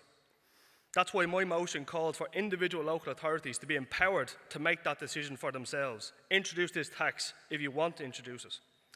And I think what's crucial to this is that the local authorities themselves would decide what that funding is used for. So, conference, I ask, even if you don't want to see such a measure introducing your own local authority, you will recognise that we, as a party, stand for fair and progressive taxation, and we want to see powers devolved to local government, to local authorities, to bring them closer to decisions, to bring decisions closer to the citizens. I ask you to support this motion for the introduction of a hotel bedroom tax, and yes, would ask for your support. Thanks very much, conference. Thanks, Sarah. Is there a seconder for motion 73? Fiona Connolly. Thanks, Fiona. So motion 74, then in the name of the Galway West constituency, is there a mover from Galway West? Okay, I'll come back to motion 74 and then motion 75 in the name of the Gorey branch, Lorna Fitzpatrick. Good Chair. Lorna Fitzpatrick, local election candidate, Gorey District, Wexford constituency. Comrades, this motion calls on local authorities to provide additional funding to develop and maintain community spaces and buildings. However, we know that funding alone is not enough. Hence, it calls for this investment to be coupled with meaningful engagement with residents, community groups and local entrepreneurs to create vibrant and inclusive hubs for community engagement, tourism and social enterprise. As community activists ourselves, we know that community groups are the bedrock of our society, and the spaces that they have to operate within play a crucial role in strengthening our community's resilience and cohesion. They empower local initiatives and showcase the unique identity and potential of our areas and become magnets for tourism, drawing visitors who contribute to local businesses and industries. Yet too often we see neglected community spaces, underutilised buildings and missed opportunities for meaningful engagement. It's time for us to change that narrative and to invest in the hearts of our communities, breathing new life into existing spaces and creating new ones where they're most needed. From community centres to parks and playing pitches, from heritage buildings to public squares, these spaces hold immense potential to bring people together, promote cultural exchange and support local initiatives. This investment must be guided by meaningful collaboration with those who know these spaces best, our residents, community groups and local artists and entrepreneurs. Their insights, needs and aspirations must shape the investment in these spaces, ensuring they truly reflect the diversity and richness of our communities. Imagine community centres bustling with activities for people of all ages. Picture parks and public squares transformed into vibrant gathering places for festivals, markets and cultural events, attracting visitors and boosting local economies. Envisage heritage buildings restored to their former glory, serving as hubs for history, education and creativity.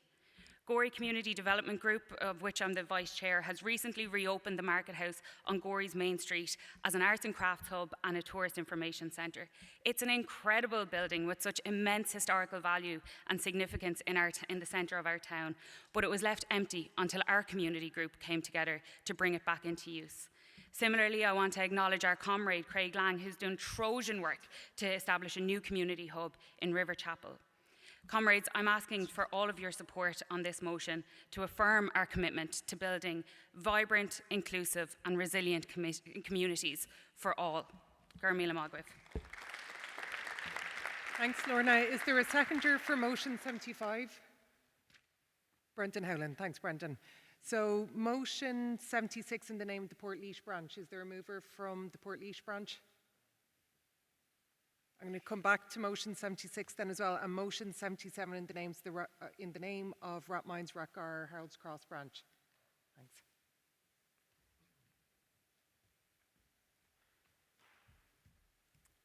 Hi, Louise Keane, Rathmines, Rathgar, Harold's Cross branch. So this is a motion about state provision of public amenities to support all of our quality of life. It's a public health issue, accessing space for recreation. It's a social issue with dealing with isolation. I know we had the motion on loneliness earlier, and it might not be helpful to pathologise the causes of loneliness, but it is unfortunately a serious public health issue, directly reducing life expectancy, and doesn't only affect old people, it affects increasingly young people as well.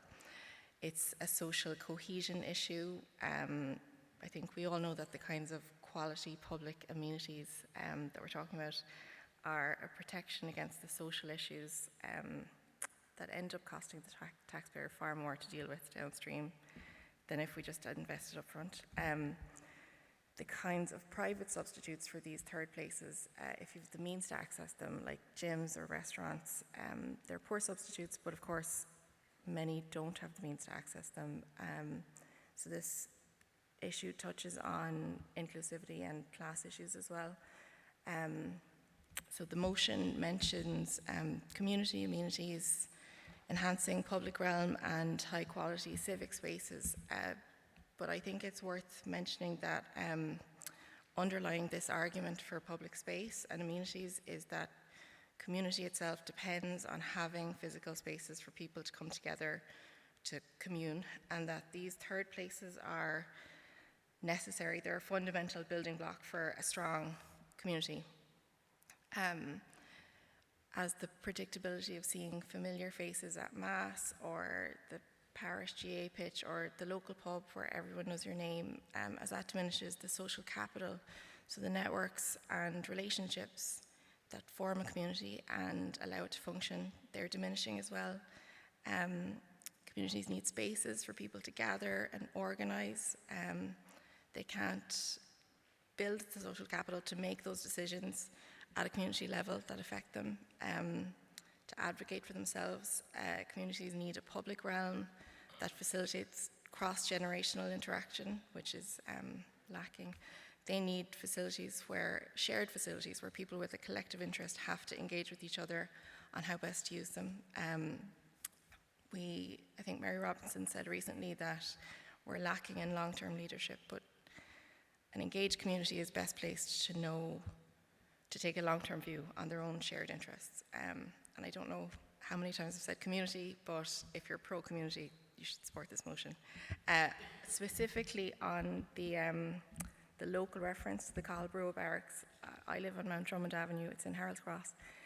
There's streets of Dublin Artisan Dwellings Company on the left. They're terraces back to back, and we have square yards that fit maybe 2 bikes and a bucket. There's ex-corporation houses down the right-hand side, small gardens as well, so we have very little private space.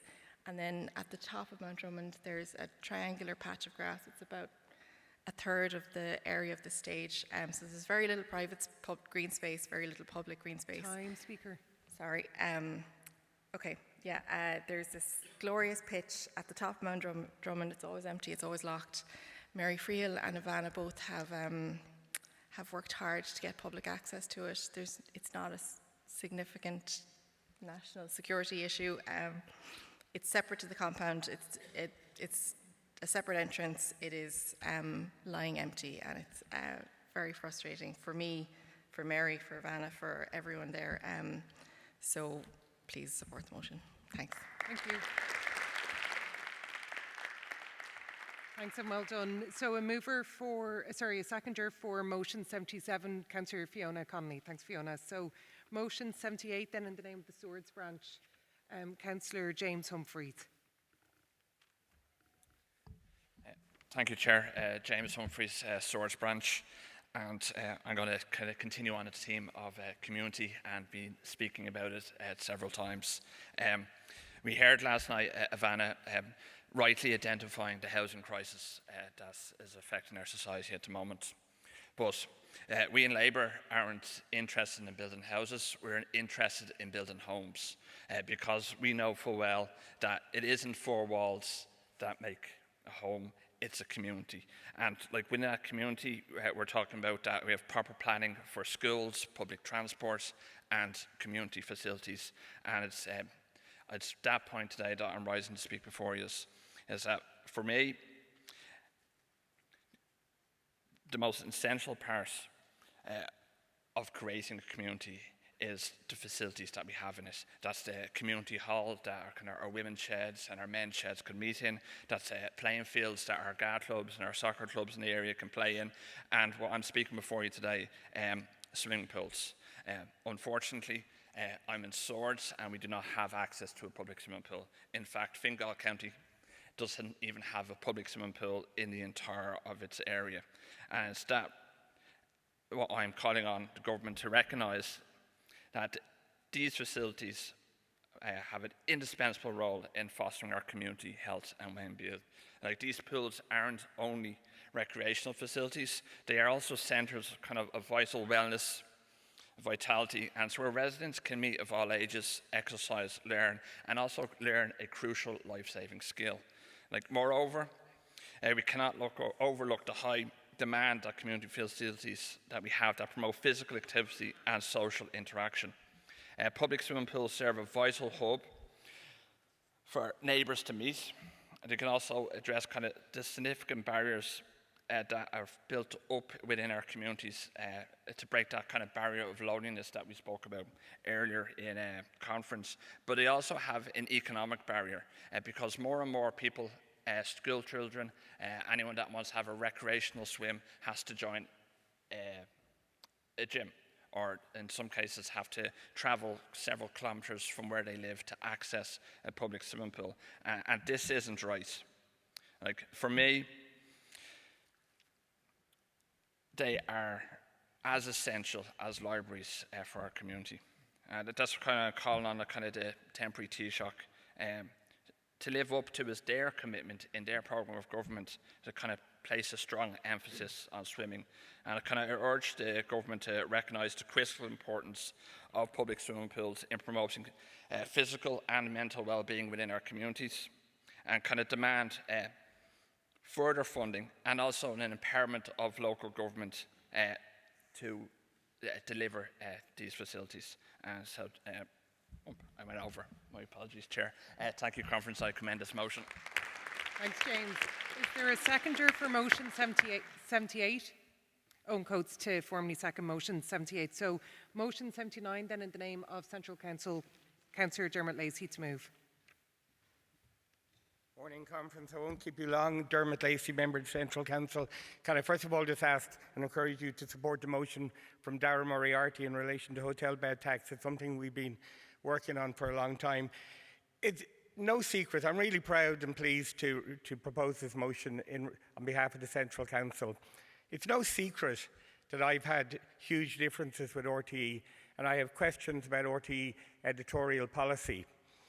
But Ireland needs a public service broadcaster, and RTE is that public broadcaster. And over the last number of months, RTE staff have had to endure a horrendous experience as they didn't know what their future was, didn't know what was going to happen in relation to the overall finances of the station, and saw people on horrendously high salaries walk away as the workers tried to do their job. So I genuinely want to express my support and the support of the Labour Party for the ordinary staff in RTE who are trying to do a good job every day of the week.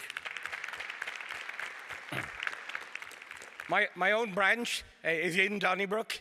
I am probably the nearest public representative living close to RTE. I try and remind that every so often. But RTE is an important part of our local economy. And one of the things our own branch wanted to do that we just didn't get around to in time was to propose that RTE would develop a media hub within its own campus and develop the resources that they do have to provide a broader and wider service to the public. One of the shameful aspects of the last couple of months has been the refusal of some government ministers to stand by the licence fee and to actually encourage, in some cases, people not to pay their licence fee. That shameful abdication of responsibility by government ministers is something that shouldn't be tolerated. The notion that government ministers would encourage people to break the law is absolutely shameful. I want to commend Maria on relation to her work in the Oireachtas committees. It has really been wonderful to have an informed public representative dealing with the issues in an intelligent, constructive way rather than some of the nonsense that we've heard at some of the Oireachtas committees. So thanks, Marie, on what you've done. Finally, I just want to say, I support public service broadcasting. I support the payment of a licence fee. I support the state supporting public service broadcasting. But the caveat is, if we support it and if we pay for it, we must demand that we get it. Thank you. Thanks, Dermot. Is there a seconder for motion 79? Fiona Connolly, thanks again, Fiona, for formally seconding motion 79. So we're moving into common debate, 2 minutes for each speaker. Sean O'Horgan, you're already indicating to come up, then I'll take Mick, and then Joanna, and then and Dara. Then I'm going to move to the party spokesperson. Sean O'Horgan, Crave Charlie Smith, Car Kilcunnig. B'bhailm taku gahar Laroon the Shachto do. I think it's vitally important in a city where the arts are so important as they are in Kilkenny that we do campaign for publicly funded spaces that are adequate for artists. And I fully support the motion, and I congratulate the councillors in the area and also Senator Marie Sherlock for the work that they've done on this issue. Ach an príomh-fága William Hoosan saw ná Goluan Shin Focal Gaeltach Tusan Shin, and I'm going to do a mea culpa. Neil Roon on Lord Inuv Ingail and Newfen Gaeltach August is Ormsa Tan Locht. We had hoped to bring a motion with a policy document similar to the Northern Ireland policy document to conference. Ach for your Rehan Mehain Amachasom, maybe something to do with looming local elections. Ach Bavailum Movechas Agwal Dun Shanador Marie August Komalishin de Le Eon Oriordan. Also Grupa Gwyn Hurtlikele. Fiara tá grúpa le gailge an Loch Dibre again tá annach dainen sa an dar seachtain seo atá leabhart an Gaelan tá buinte le cuasaí Gaelna ina chuid countracha agus tá daine an sa ón Gaeltacht I dtír Conal agus a Gunamara agus fáiltíim go mór ribh sin be midir eis le policy document go lua le cúnamh dé ribh an céad cógáil eile ach muna bhfuil sé réig ribh an céad cógáil eile beag sé ann ag an céad cógáil eile mollam go mór an obair atá déanta. And if I could, I think we need more sections in our party, and two of the specific sections that we need to develop Gaeilge Loch Dibre, but I also believe, and I've felt it for a very long time, that there should be the establishment of a Labour arts group. In every other country in Western Europe, artists, be they visual artists, be they musicians, naturally graduate towards social democratic and Labour parties. We need to send a message out clearly to people in the arts community that Labour is the home for them, the place that has always believed in bread and roses, in the objectives of arts for all, and let's show that to people in the forthcoming months in the run into the local elections. Thanks, Sean. They put 3 on the timer, but it's 2 minutes for each speaker, just in case you thought I was robbing you of time. So Mick Keegan is next. It's 2 minutes again to respond to the debate, Mick. Thanks, Chair. Mick Keegan, Labour Disability, Cabra Branch. I just want to most emotions I've no problem with, but I just want to talk about disability tourism. That's where people with disability come to this country, or people with disability actually go around the country. And we have to make sure, right from the beginning, that any programme set out, that it involved looking into disability, you know, making things accessible for everybody. You know, I did a thing in the Mansion House on 2017 where we had a large number of people with disability, different types of disability, and I asked them what's the best way of getting around the city. And one of the biggest things they came up with was tourism. They want to be able to get around the city or get around the country in any city around our country and abroad. And likewise, people coming to this country want to be able to get around. So we have to look at making sure everything we plan is planned with accessibility in hand. Thanks. Great, thanks, Mick. Joanna, up next. Councillor Joanna Tuffy.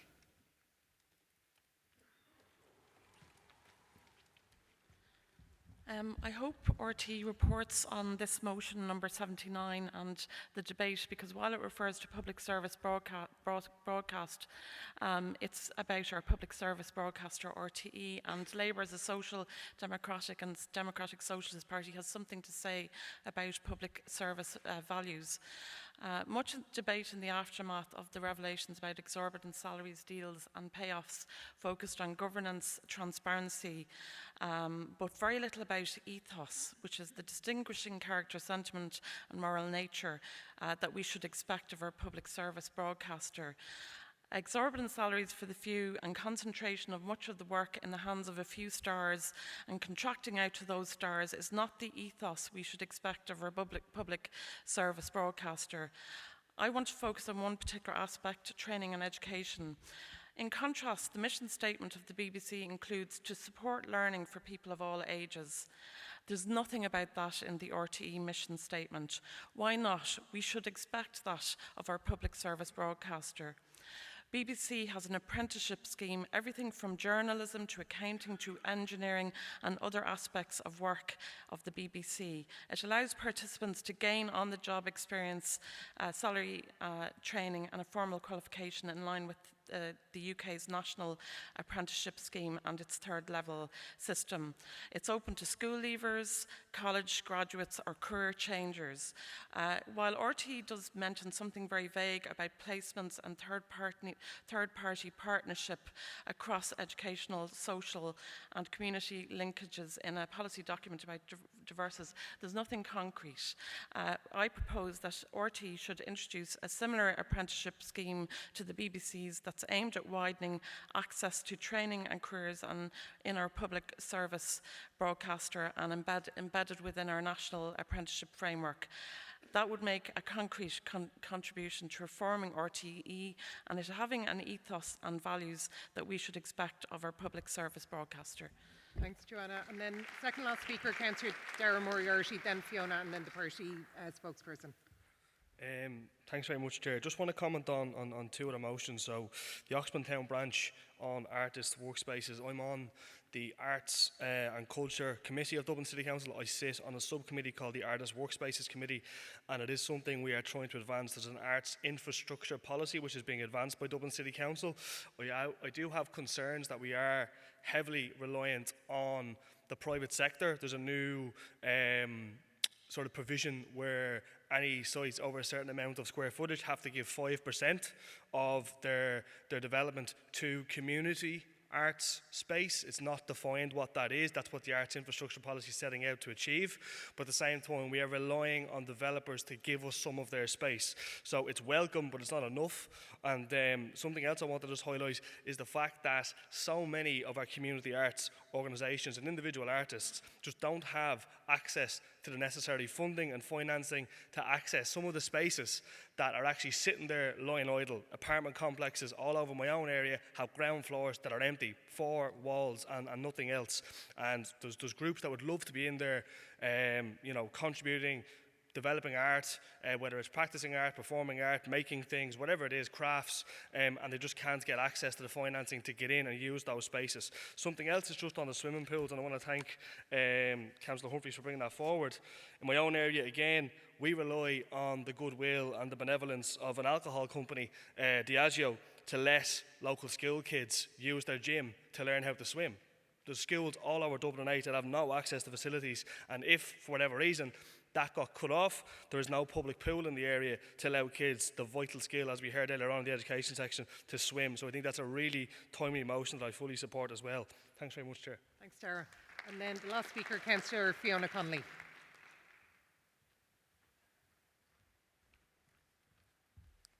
Thanks, Chair. I just want to speak briefly to support both motion 73, calling on the hotel tax to be, I want to support that, and then to also like to support motion 77, and particularly just to highlight that without these public spaces and without these civic amenities, we can't address the alarming dropout rates, in particular for children and teenagers as they go into secondary school. We have some of the worst participation in sports, and our children aren't meeting their targets of 60 minutes of being active every day.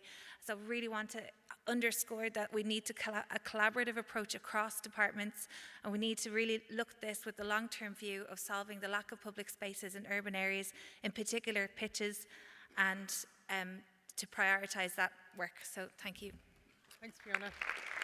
So now I'm going to invite the party spokesperson on tourism, culture, arts, Gaeltacht, sport and media. So no better woman to deal with all those areas than Senator Marie Sherlock to respond to the debate.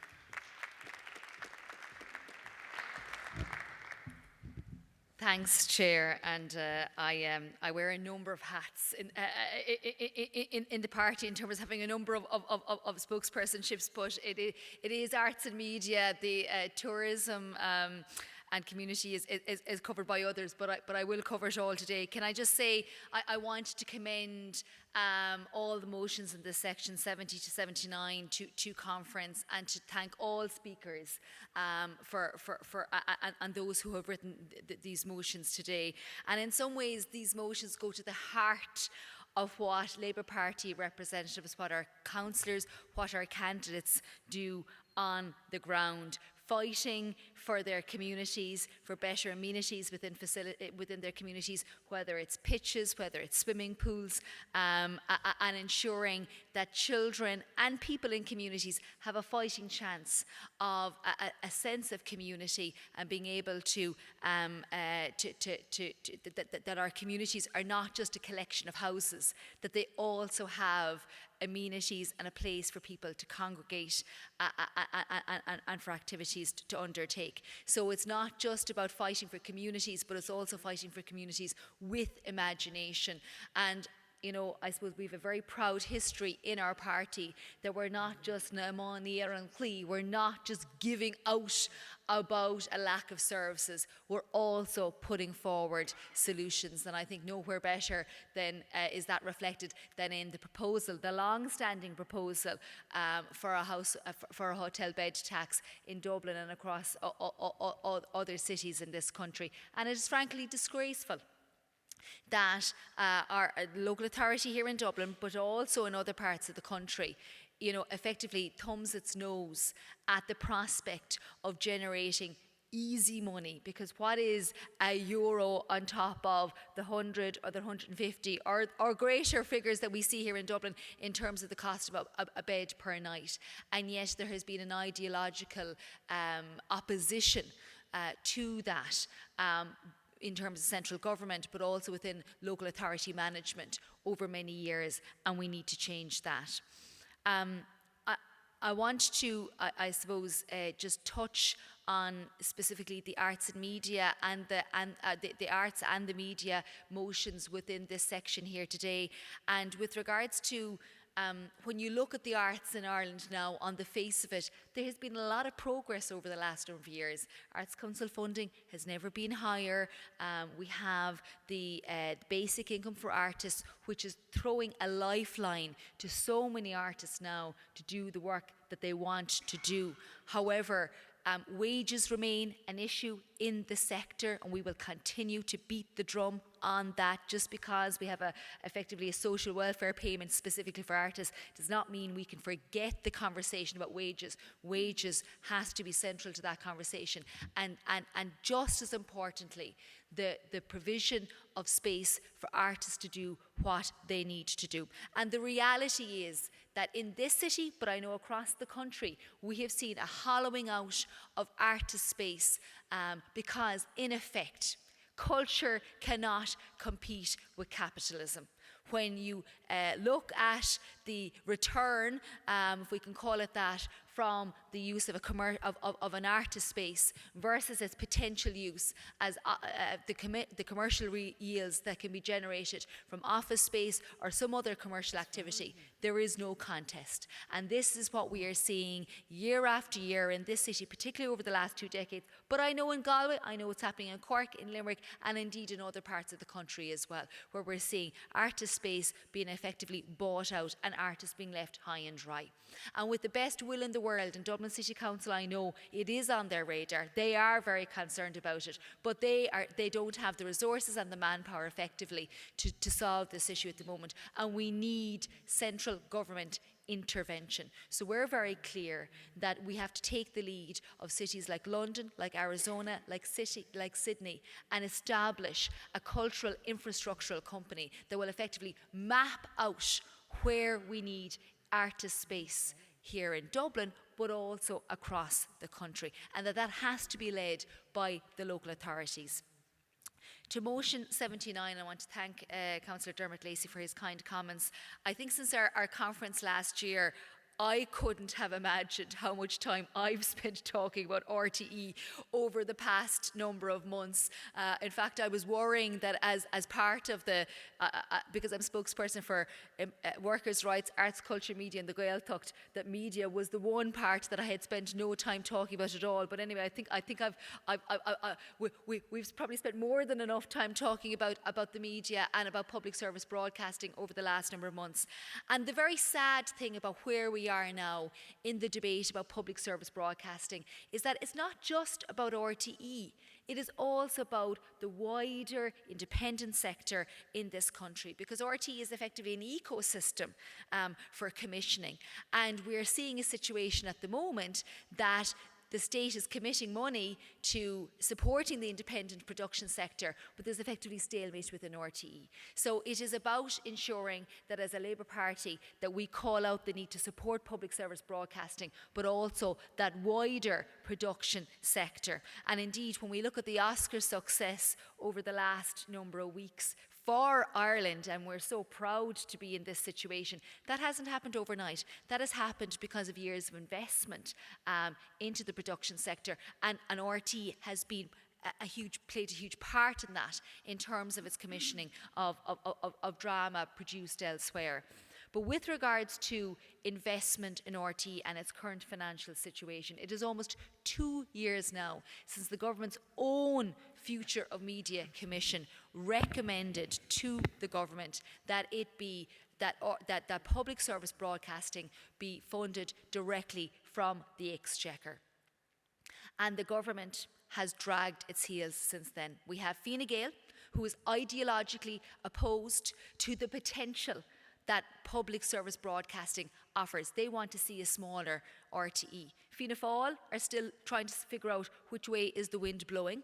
Sinn Féin have a chip on their shoulder because of the days of censorship, and that chip on their shoulder continues to this day in terms of the disgraceful call to provide an amnesty to those who have chosen not to pay their TV licence. Of course there will be hardship cases, and I am in no doubt about that, but there's also people out there who've chosen, because of the events of last year, not to pay for public service broadcasting. And we know as a party that if we want public services, we have to pay for them. And of course, to the Green Party minister, who effectively could not recommend to the people of Ireland to go out and pay their public service, to pay their licence fee.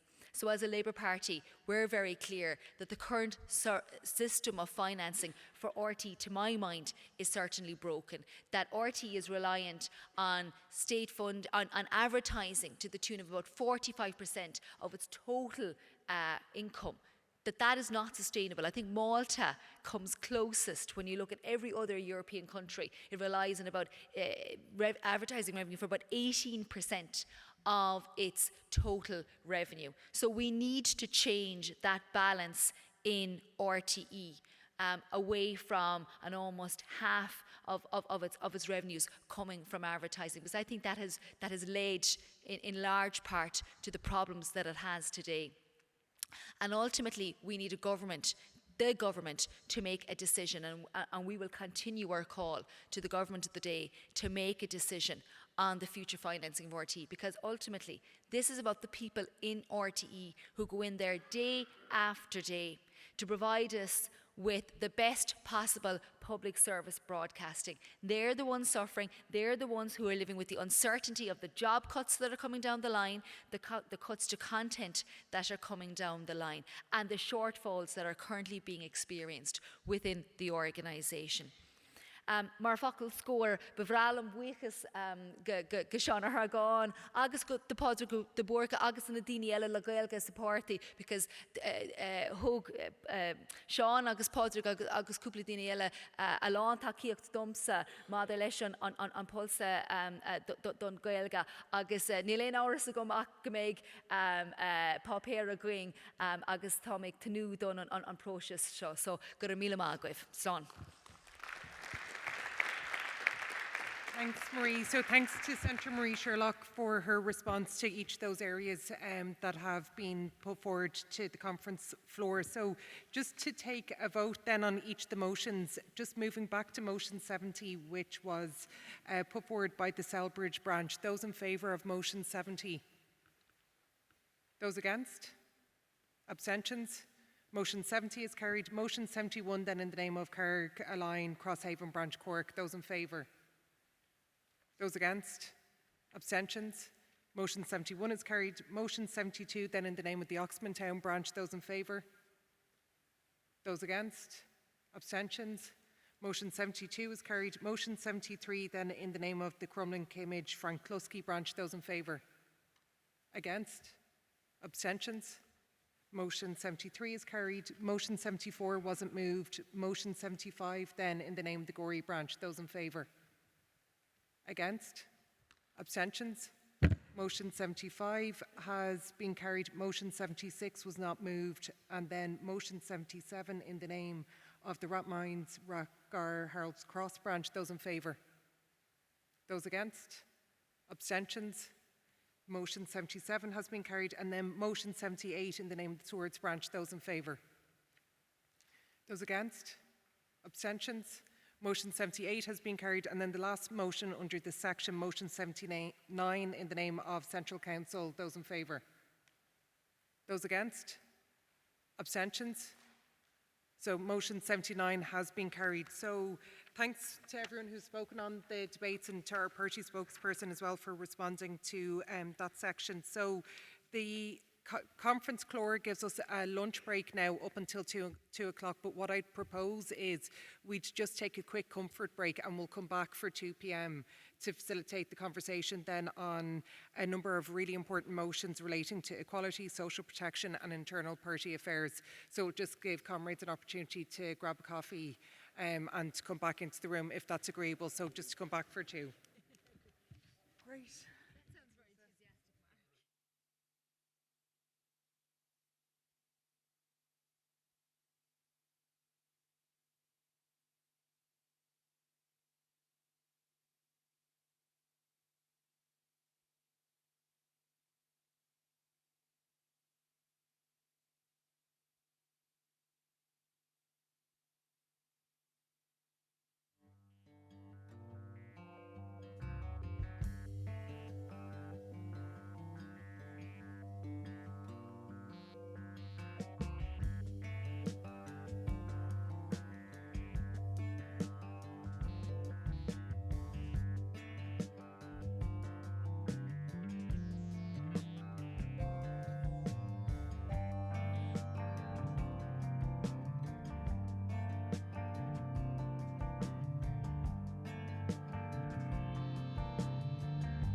Made a note of it.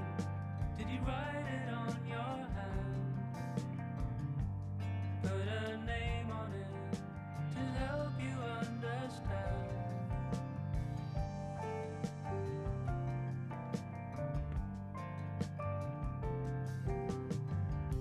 What do you see? The future's holiday out for me. Just let me know where we go after the fall.